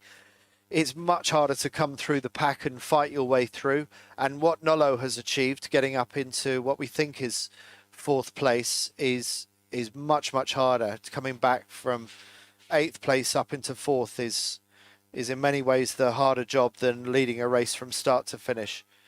Newland got her kite high in the sky, not taking any risks as she rounds the leeward gate, and now she'll swing that black kite down towards the water again as she goes on the final reach to the finish. But she doesn't have to push too hard because she's got a pretty good lead. She'll know what happened to Gail Zuckerman on this final reaching leg earlier on this morning. You can have a wipeout at any moment, so Poema Newland, as much as she's able to, is going to take her foot off the gas and just try and get that board safely across the line, which she now does. So that's well done to Poema Newland, and what a big lead she held ahead of Isabella Satrian.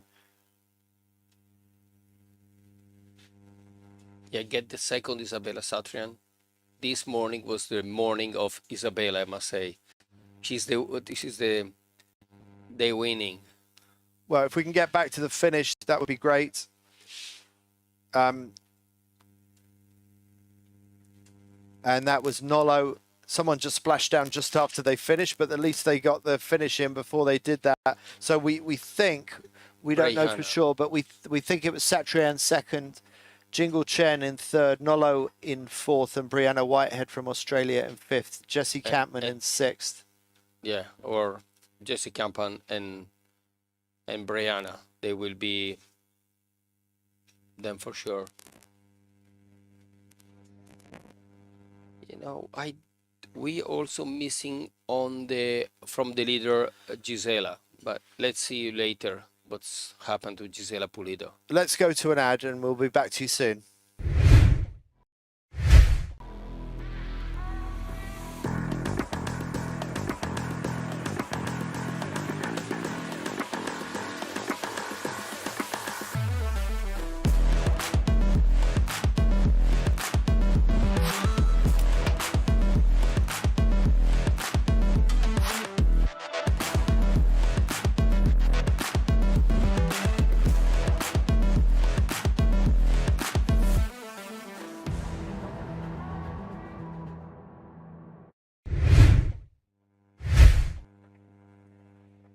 Here we are back. 1 minute and 15 seconds to the next gold for men. So it's a fast turnaround on these races. Just a minute to go to the next men's start. Let's remind ourselves of the situation on the leaderboard for the men.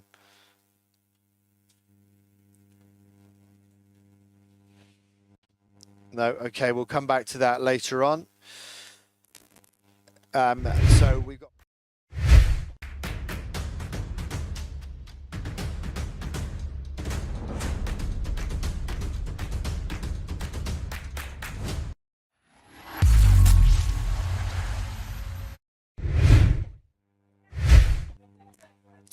Uh, 25 seconds to the start. And so let's see how things can work out this time. Max Mader so far has been imperious this morning. He's won all 3 races. That gives him just 9 points ahead of Riccardo Pianozzi on 22. We're just 8 seconds to the start. Let's go back to the start and see things shaping up off the line. Max Mader and the other front runners will be wanting to get a good start on starboard. That's been the strongest move. And now the fleet accelerate. We've got one rider with a fly surfer going out to the left-hand side. And we've got some early tackers going out to the right-hand side, the left of your screen as you look at it. And Marcus Edegran, good start for him on the left-hand side. Dennis Taradin, some struggles for him. We'll have to find out a little bit more about that later, what went wrong for him. Good starts for Boschetti and Pianozzi. And Max Zukovsky and Jan Marciniak, the two Poles, also starting very well out of the line. Let's see. Max Mader also is one of the early tacker on the other side. So an early tack for Max Mader out to the right hand side. I wonder if that was because he wanted to or because he was forced to. We'll see.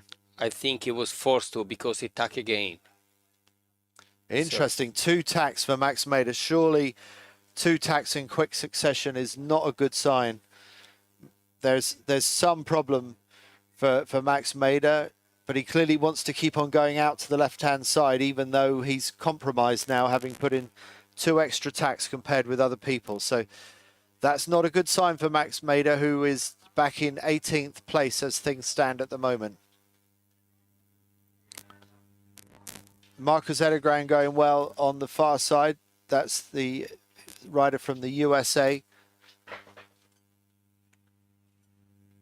Let's see soon. We can see the yellow kite from Tony.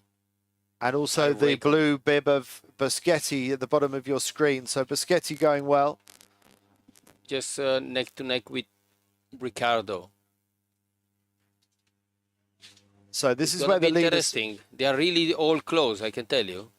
Vodasek's in a great position. Vodasek's in a strong position, and to windward of him, I think it's Pianozzi to windward of him. Now the whole fleet is going into attack, and there's Max Mader after that compromised start, looking to make ground out towards the right-hand side of the course. We know he's got good speed. He's won 3 races so far this morning. But what can the Singaporean do now that he finds himself back in the middle of the pack? This is going to be an interesting test. And we saw what Lauriane Nolot could do. She climbed from 8th to 4th in the previous race. And we shouldn't be surprised if Max Mader can make good ground through the men's fleet as well. Tony Vodisek looking good with the yellow ozone on the far side of the course, on the left-hand side of the course. Max Mader going into attack. Well, he's got a few behind him, that much we know, but how many port tackers are going to come in ahead of him? There goes one port tacker in across the front of Max Mader. And it looks like Boschetti's doing very well. He's in second behind, not sure who's in the lead right now, but it might have been Vodisek in the lead. I think it's Vodisek because it was a yellow ozone. And Bruno Lobo again just straight behind. What a great move again for the Brazilian. That's a very early jibe by Max Mader, who wants to get out of the traffic and find if he can get a decent path out to the left-hand side of this course. So we can't see Mader at the moment, but let's keep an eye on his progress. But at the front of the race, it's Vodisek. Oh, there's a crash down. Trying to work out who that is. Couldn't see who that was. No, we just missed for a second. Sorry, I was just trying to find out who was swimming. That was Mader swimming. Okay, we're getting pixelation on our screen here, so at times we can't get the detail, but we're told that was Max Mader who had a crash down there. So he was going for a clear part of the course, but he was pushing a lot and big mistake, lost concentration. Boschetti trying to go on the attack against Tony Vodisek, but Vodisek looks like he's got the legs on Boschetti. Very, very close battle between these two. If anything, Vodisek looks like he's a little bit lower and same speed. And Bruno Lobo also doing well again in this race, the Brazilian. Yeah, I reckon those conditions are really appreciated from the Brazilian because he's performing really well. we know that it's not easy having a good start and get always on the with the leaders. And now Boschetti, he jibe and just straight behind, starting on leg 3. So Tony Vodisek from Slovenia leading the race, Lorenzo Boschetti in second, and Bruno Lobo in third, also with a good line out of the leeward mark. Further down, not such a good exit from the leeward mark, but going fast in the red with the red kite is France's Benoit Gomez. Boschetti pulling a bit of height and distance. Oh, bit of a crash down there for somebody momentarily, but it looks like they survived it.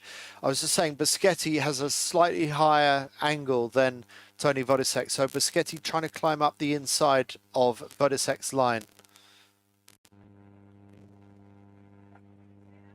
They all know that the next two results from them, goal 5 and goal 6 for the men, is going to be really important to ensure all the points that get them to the medal.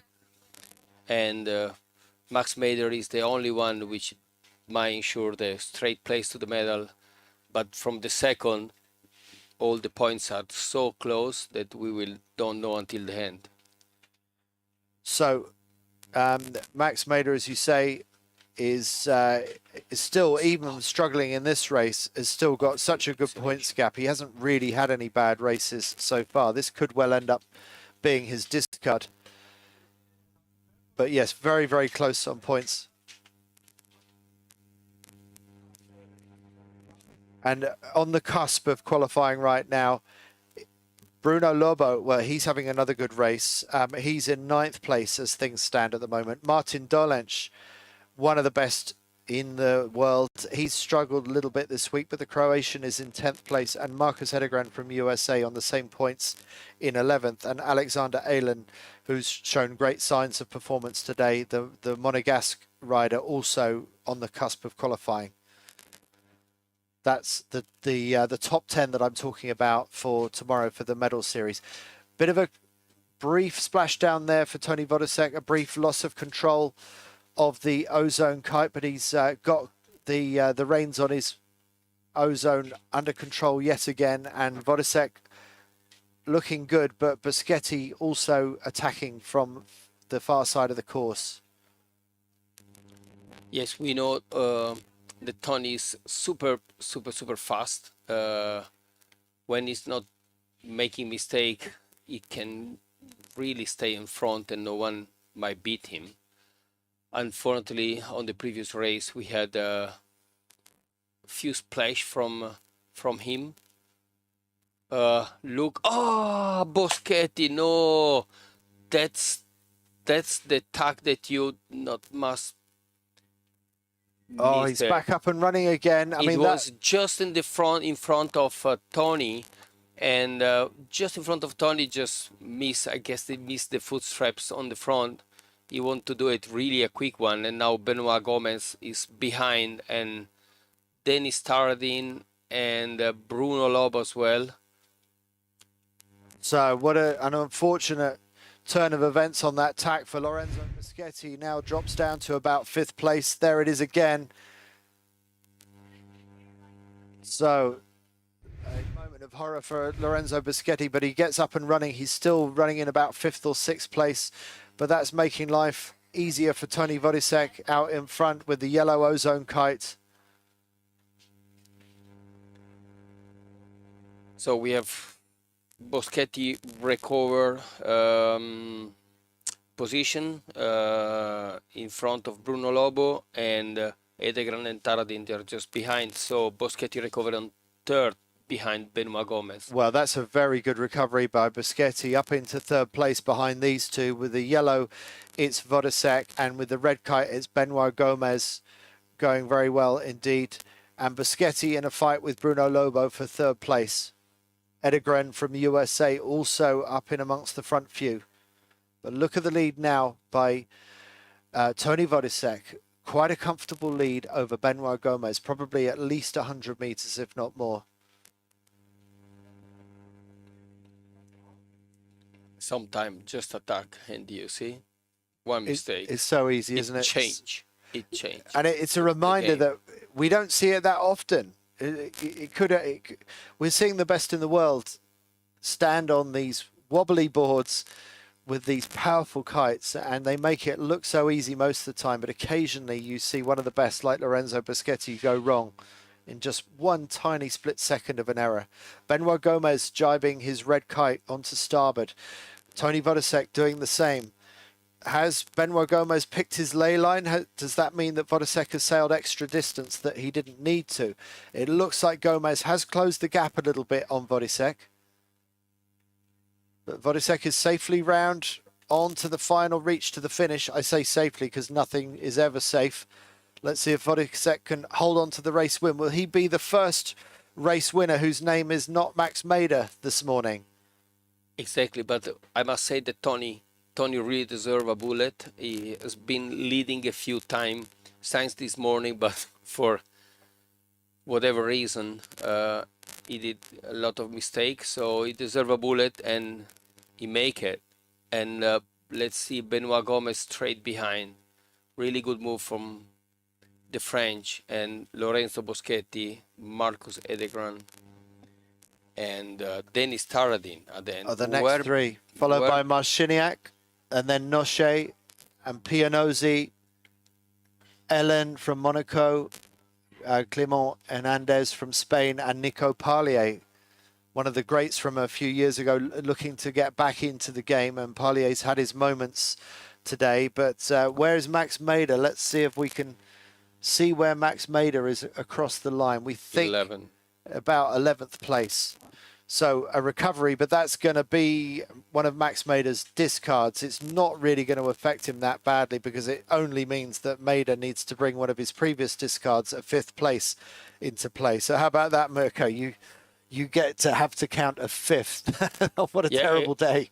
Exactly. I mean, was a mistake. Obviously, we know Max that he doesn't like any mistake. He doesn't like to not to score first or second in the worst case scenario. So it's really important for him that this result doesn't affect at all his outcome for tomorrow.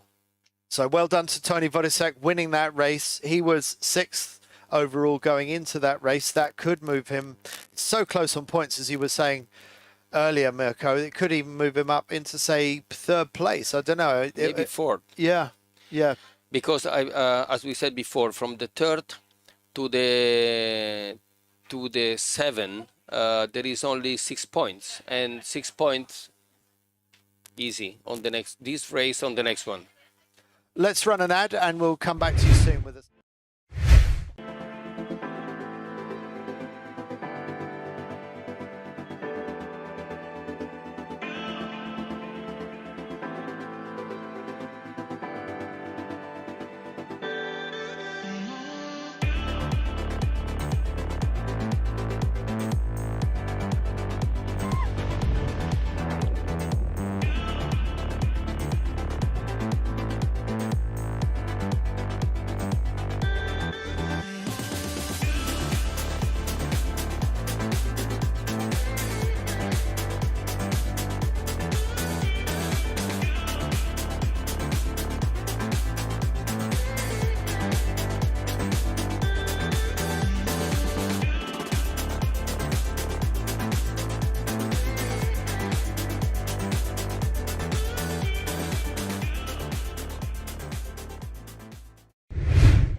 Right, start of the next race coming up. This is the situation with the women. Norlo leading by a long way, but much closer points for Zuckerman. Satrian now up into 3rd overall. What an amazing climb by the pole. And Gisela Pulido also having a good day. Apart from that, did not compete in the previous race. We're just coming up to the start now. And as usual, I'm sure we can expect to see Jessie Campman booking her place at the pin end of the line, and that's exactly what she's doing yet again with Alina Corneli from Austria, also up at the on the right hand side of your screen, the left hand end of the start. That's the black ozone kite of Jessie Campman that launches out of the line, and another great start for Jessie Campman. Yes, and we can see on the center line the blue kite from Nolo, close to the Italian Pescetto and the other French Alexia Fancelli.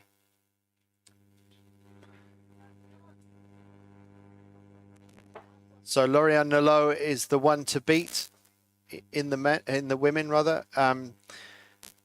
She has got a good advantage overall with Gal Zuckerman in second and Isabella Satrian. Well, she's the big climber of the day with a first, second and a third for the Polish rider. What an incredible set of scores, and to find herself up in the top three and even knocking on the door of second, currently held by Zuckerman. And these final few races in the Gold Fleet are so critical. The top two to go through to the four-board final tomorrow in the medal series. So Lauriane Nolot, well, no one's going to take first place away from her. That means she's only got to win one more race tomorrow, and she has won the European title. So she's definitely in the box seat.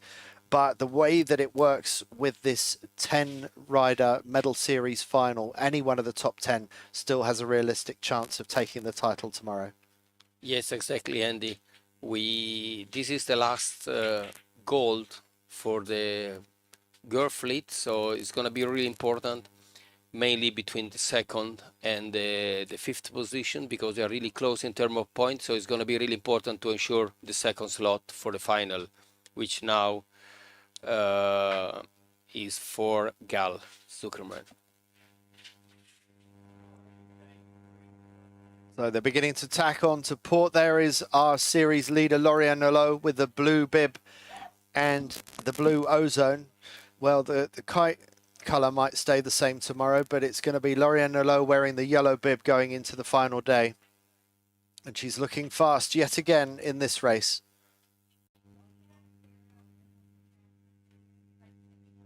That's Jessie Campman on her right with the black ozone.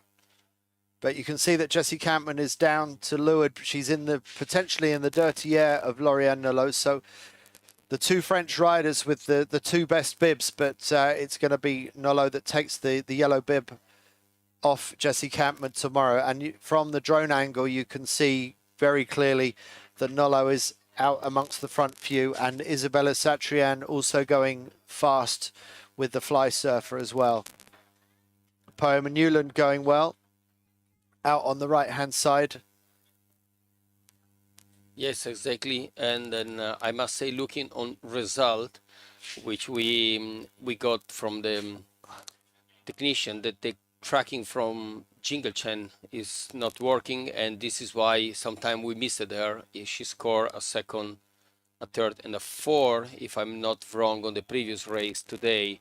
So this is why she's sitting on seven. So fourth, fifth and second for the Chinese. Amazing consistency. This is why we were worried why we don't see her on top. It was for the tracking.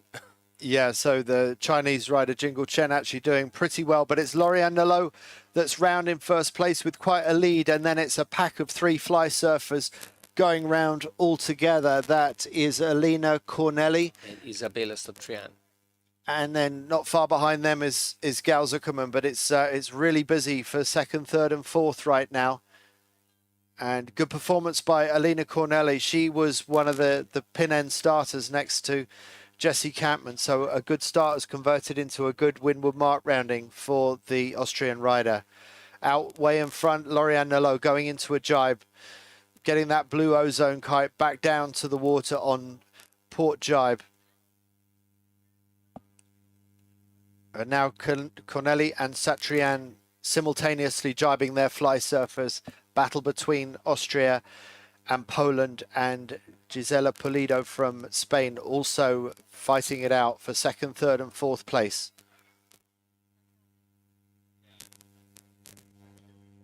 Nolot looking very comfortable out in the lead. All these riders doing close to 30 knots or at times just over, sometimes 31 knots. Nolo got that blue kite very close down to the water, trying to exert maximum power out of the ozone. Then Giselle again back on the top 3. Impressive. Yes. On the previous race, she had some problem. She come ashore, maybe she changed a kite.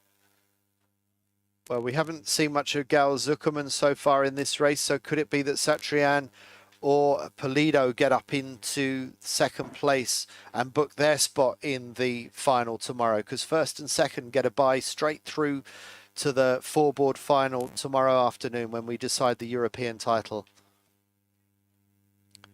Nice smooth jibe by Nolo, holding that very nice advantage over the next 3 riders. That's Cornelli, Pulido and Satrian. Still very tightly bunched for second, third and fourth place. Nolo swings her kite up into the air as she prepares to round the leeward gate, and now it's getting busy behind her. Looks like Cornelli might just have the edge ahead of Pulido as they go round simultaneously, and not far behind is Satrian. Satrian's already had a first, second and third, and at the moment she's lying in fourth in this race. So I think that would make her the winner of the day in terms of most consistent performer.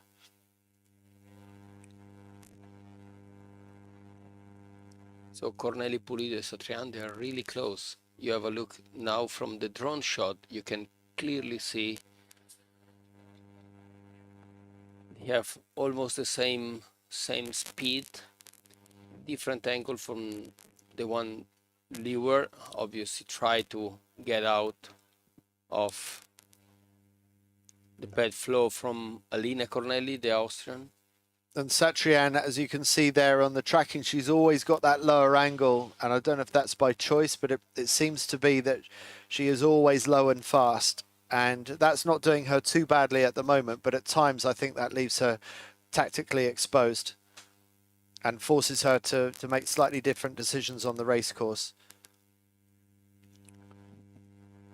I think soon we will see Lorian Nolo start tacking. Yeah, And we are, it's as though she heard you. yeah, she listened me. So Nolo on to port tack, and now we'll see some of the others follow. That's Pulido, who is the first of the fly surfers to tack onto port, and it's Satrian and Cornelli still going out to the far side, but now we see Satrian tacking, and we see Cornelli tacking on top of Satrian. Nolo going very fast upwind, doing 21.5 knots. And she's also got good height as well, Lorian Nolo. She can point her board and her kite pretty close to the wind, so that gives her lots of tactical choice on the race course. The third fly surfer behind it must be again Jungle Chen, which is still not having the tracking line up, but it is one of the fly surfer behind, pretty sure. So far, the move to have an early tack from Gisela and following Lorian Nolo is paying in terms of position because it's gaining distance. It looks like she's got good height there, doesn't it, Pulido? Yeah, exactly. Again, Cornelli and Gal Zuckerman, which is the far up. So let's see when Lorian she will tack, which it. She only now. tacks when you say that she can. Amazing. Mirko. Yeah, she has she's connected. We make the tactics together this morning. It sort of helps that she's a little bit faster than everybody else in these conditions as well. And that was probably her final tack, because she's closing on the windward mark. And so Lorian Nolo still looking very, very comfortably in the lead. But there's a much more interesting race for second right now between Cornelli and Pulido. And Pulido has certainly closed the gap on Cornelli. Let's see who gets round in the lead ahead of these two. Cornelli with the pink helmets and Gisela straight behind. And there on the left is the yellow bib of Jessie Camp, and she's also in the battle as well for the front few. Yeah, and we saw Isabella as well, not far behind.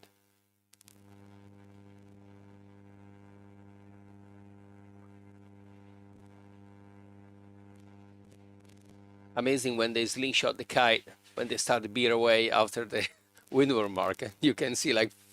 Yeah, they disappear out of picture very quickly, don't they? Out on the left, just going out of screen, that's Lauriane Nelot, and then we're looking at Pulido and Corneli locked in a battle for second and third place right now. And it's Pulido who has a marginal advantage on Corneli, but there's not much to choose between the two. So this has been good riding by Pulido for most of the day. Corneli, this is the best we've seen of her, but a great way for Corneli to finish. Unfortunately for her, I don't think it's going to be quite enough to get Corneli into the top 10 for the medal series tomorrow. But for Pulido, with such a strong performance today, well, she's knocking on the door of the podium. She probably will be in a podium position by the end of the day. Will she have done enough even to get up into second place overall and book her spot automatically through to the four-board final tomorrow afternoon? We will have to wait and see the points and how they've worked out. But one thing we do know is that Lauriane Nelot leading this race is going to be the yellow bib wearer tomorrow, and she is going to be very hard to beat because she only needs to win one more race on the final day, and then she has the European title. Now Gisela, she's sitting on the right spot.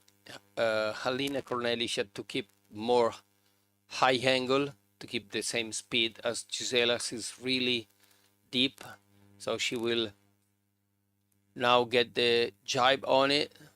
Just follow the same angle of Lauriane, and now let's go all the way to the finish line. And Gisela and Alina, they will be really close by on the last leg. And Lauriane Nelot trying to take it easy on the final reach to the finish. She doesn't want any mistakes at this stage. So not going super fast as she crosses the finish line, but that doesn't matter because she has rounded out the Gold Fleet racing in the best way possible with a race win and knows that she will have the yellow bib tomorrow. And that is Pulido with a more aggressive stance going across the finish line. She finishes second. Great way to finish the Gold Fleet for Pulido, who has hauled herself up into the top 3 overall. And we will have to wait and see how Zuckerman finishes. It could even be second overall. Corneli finishes with a third place, and behind that is Satrian. She's got a 1, 2, 3, 4 today. Oof, look at the crash just at the finish line. So just a loss of concentration. And also Jingle Chen, we don't have her on the tracking. I think she was Jingle Chen. So maybe just Jingle right Chen behind, between Cabman and Zuckerman. Right. I must reckon. And Zuckerman finished in what position? Or 5th or 6th. Yeah, okay. Depends. So it was a crash just in the finish line. that might be enough for Zuckerman to hold on to second place, which would give her the blue bib and put her straight into tomorrow's final. Yeah, good result also for the Italian. Maggie Pescetto 8 and Tomazzoni 9. I don't know if it's gonna help to get into the top 10. It could do. It's so close for that 10th spot. Going into the race, it was Magda Wojciechowska from Poland who had the 10th spot. And behind... Let's just go to the results from the previous race and just see how things stand there. And then we'll come back to you on what we know about the women. So that is the situation with the end of Gold Fleet racing for the men. It's Max Mader who wins quite easily. He's got the yellow bib tomorrow. Benoit Gomez moves up to second. Great performance by the Frenchman today. Gives him the blue bib tomorrow and a bye through to the final. Lorenzo Boschetti, well, unfortunately for him, he slips down a spot into third, but still doing okay. Tony Vodisek up into fourth. Dennis Taradin slips to fifth. Ricardo Pianozzi in sixth. Bruno Lobo, great performance by the Brazilian, lifts him to seventh. Marcus Edegran hauls himself up into the top 10. He's now in eighth. Maxime Nocher from France in 9th, and Max Zukowski rounds out the top 10. Let's just go a little bit further down and see who came so close to Max Zukowski. Okay, yeah, so I can't show you that on the screen, but it was very, very close on the points to get the top 10. And I think it means that the likes of Martin Dolenc from Croatia, Alex Elen from Monaco, Yanis Maus from Germany, and Jan Marciniak, not to mention Nico Parlier and Florian Gruber, so many big names that don't make it through. And also Theo de Ramacourt and Axel Marzella, who went home early from the competition, one through injury and one after an unfortunate start to the regatta. So many big names that don't make it into the top 10, but it just goes to show what an amazing performance by Max Mader to have been so dominant today, winning 3 of the 4 races, Mirko. Yes, exactly. Look, Andy, it's just enough looking on number with 10 points net from Max Mader. He ensure his spot for tomorrow. Let's see how it's gonna go. The last gold for the men in a few minutes time, and Benoit Gomez just jumping second, and Lorenzo Boschetti third, Tony Vodisek fourth. You can see the second has 29 points and the fourth has 34. So can really depend on the last race who is gonna sit on who's gonna take the second chair for the medal. Well, that is Max Mader with the yellow bib there, just coming ashore with the rest of the fleet. Let's go to a quick ad.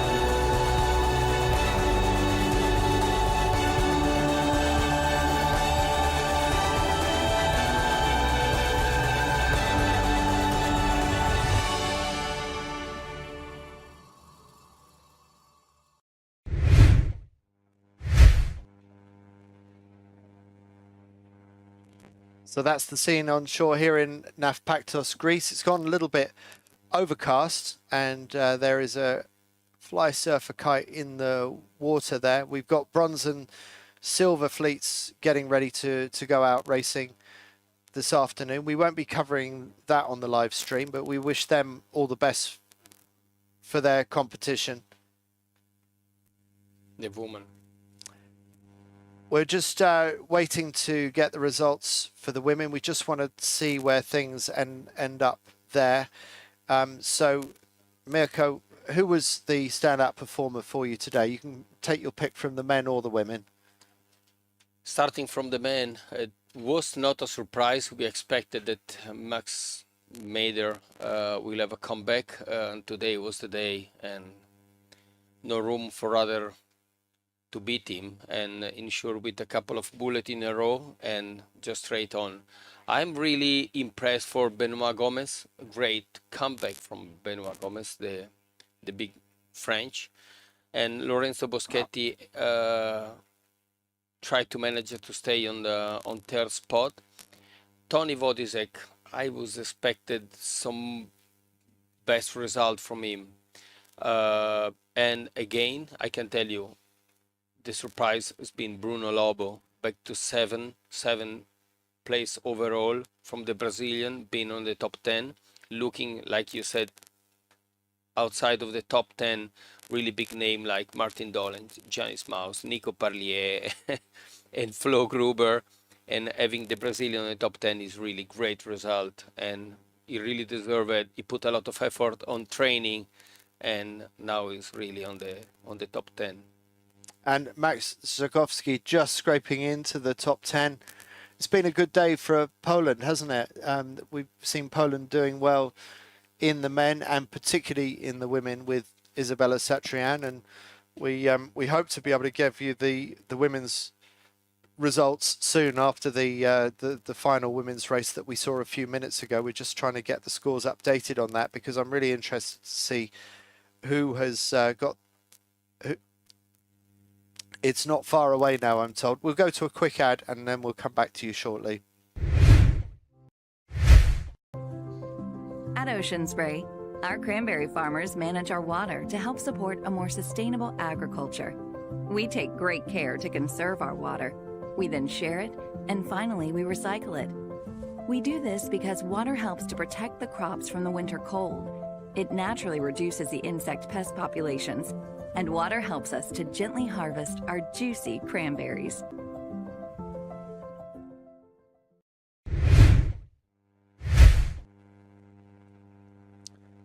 So that's the situation on the ground here in Nafpaktos, Greece. We've got bronze and silver getting ready to go racing, and we've got gold fleet who have just come ashore. So the men have come ashore and the women will be joining them fairly soon. And we're just waiting to get the scores for the women. Just for tomorrow, Mirko, once you get your head around the medal series, it's a really fun series, but we'll come back to that in a moment. Here is the situation. So look how close it was for that second spot. Gal Zuckerman hangs on by her fingernails to second place. That means that Gal goes through with Lauriane Nalot into the final, and it means that Gisela Pulido from Spain and Isabella Satrian will be the leaders of their respective semi-finals going into tomorrow's medal series. Jessie Campman and Brianna Whitehead, they will go through as 5th and 6th in the medal series. I'll explain the significance of talking about it in this way in a moment. Jingle Chen and Maya Ashkenazi in 7th and 8th, and Magia Ellen Pashotto and Magda Wojciechowska in 9th and 10th.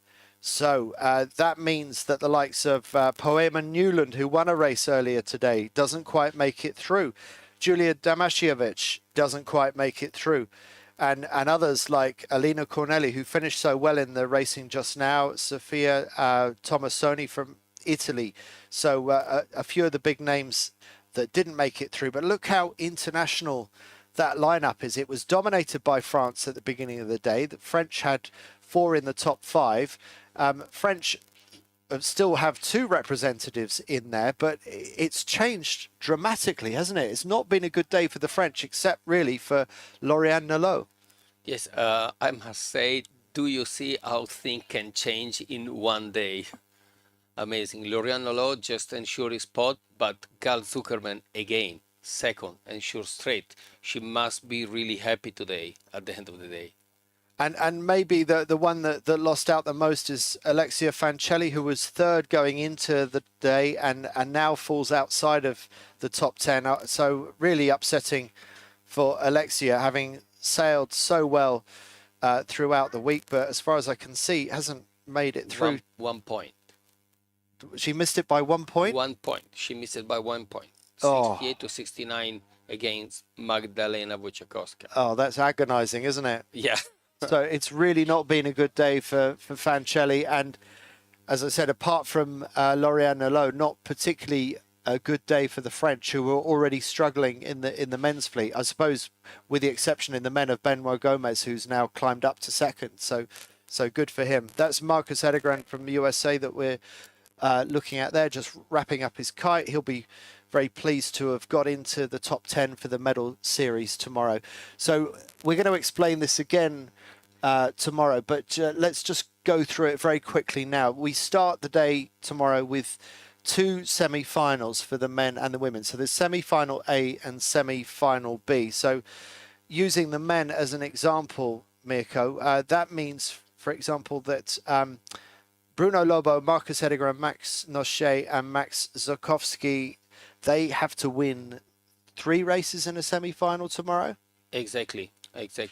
So the Lorenzo Boschetti and Tony Vodisek, they will be the 2 leaders for the respective semi-final, and then 1-1-1-1 depends. You go and you have a semi-final A and B through the ranking, and then the one that come 3rd, you have already 1 or 2 bullet depend if they are scored first. So it's going to be really important tomorrow to win the first race to close the gap on the semi-final and go straight to the final.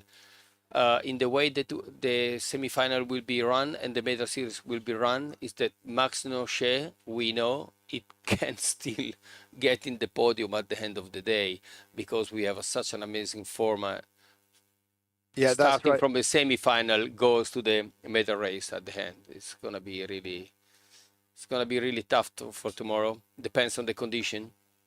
We've seen these medal series settled the short way and the long way. Now, the short way would be that Max Mader goes out in the four-board final tomorrow afternoon after the semi-finals have been settled. And if Max wins the first race, that's it, done and dusted in just 6 or 7 minutes of racing. Exactly. If someone else can take a race win before Max Mader, they keep the game alive a little bit longer. And the same is true in the semi-finals. So Lorenzo Boschetti and Tony Vodisek were third and fourth now. If they just win one race of the semi-finals, they go through to the semi. So it takes a bit of learning, but once you understand how these medal series format races work, the beauty of it is that any of the top 10 still have a realistic chance of winning.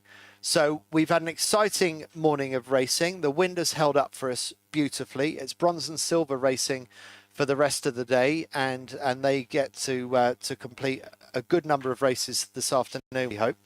But for the time being, from Mirko and myself, Andy Rice, that's it for us for the Saturday, and we will be back to you for the medal series on Sunday, here for the conclusion of the European Championships here in Nafpaktos, Greece. We look forward to seeing you then. Tomorrow.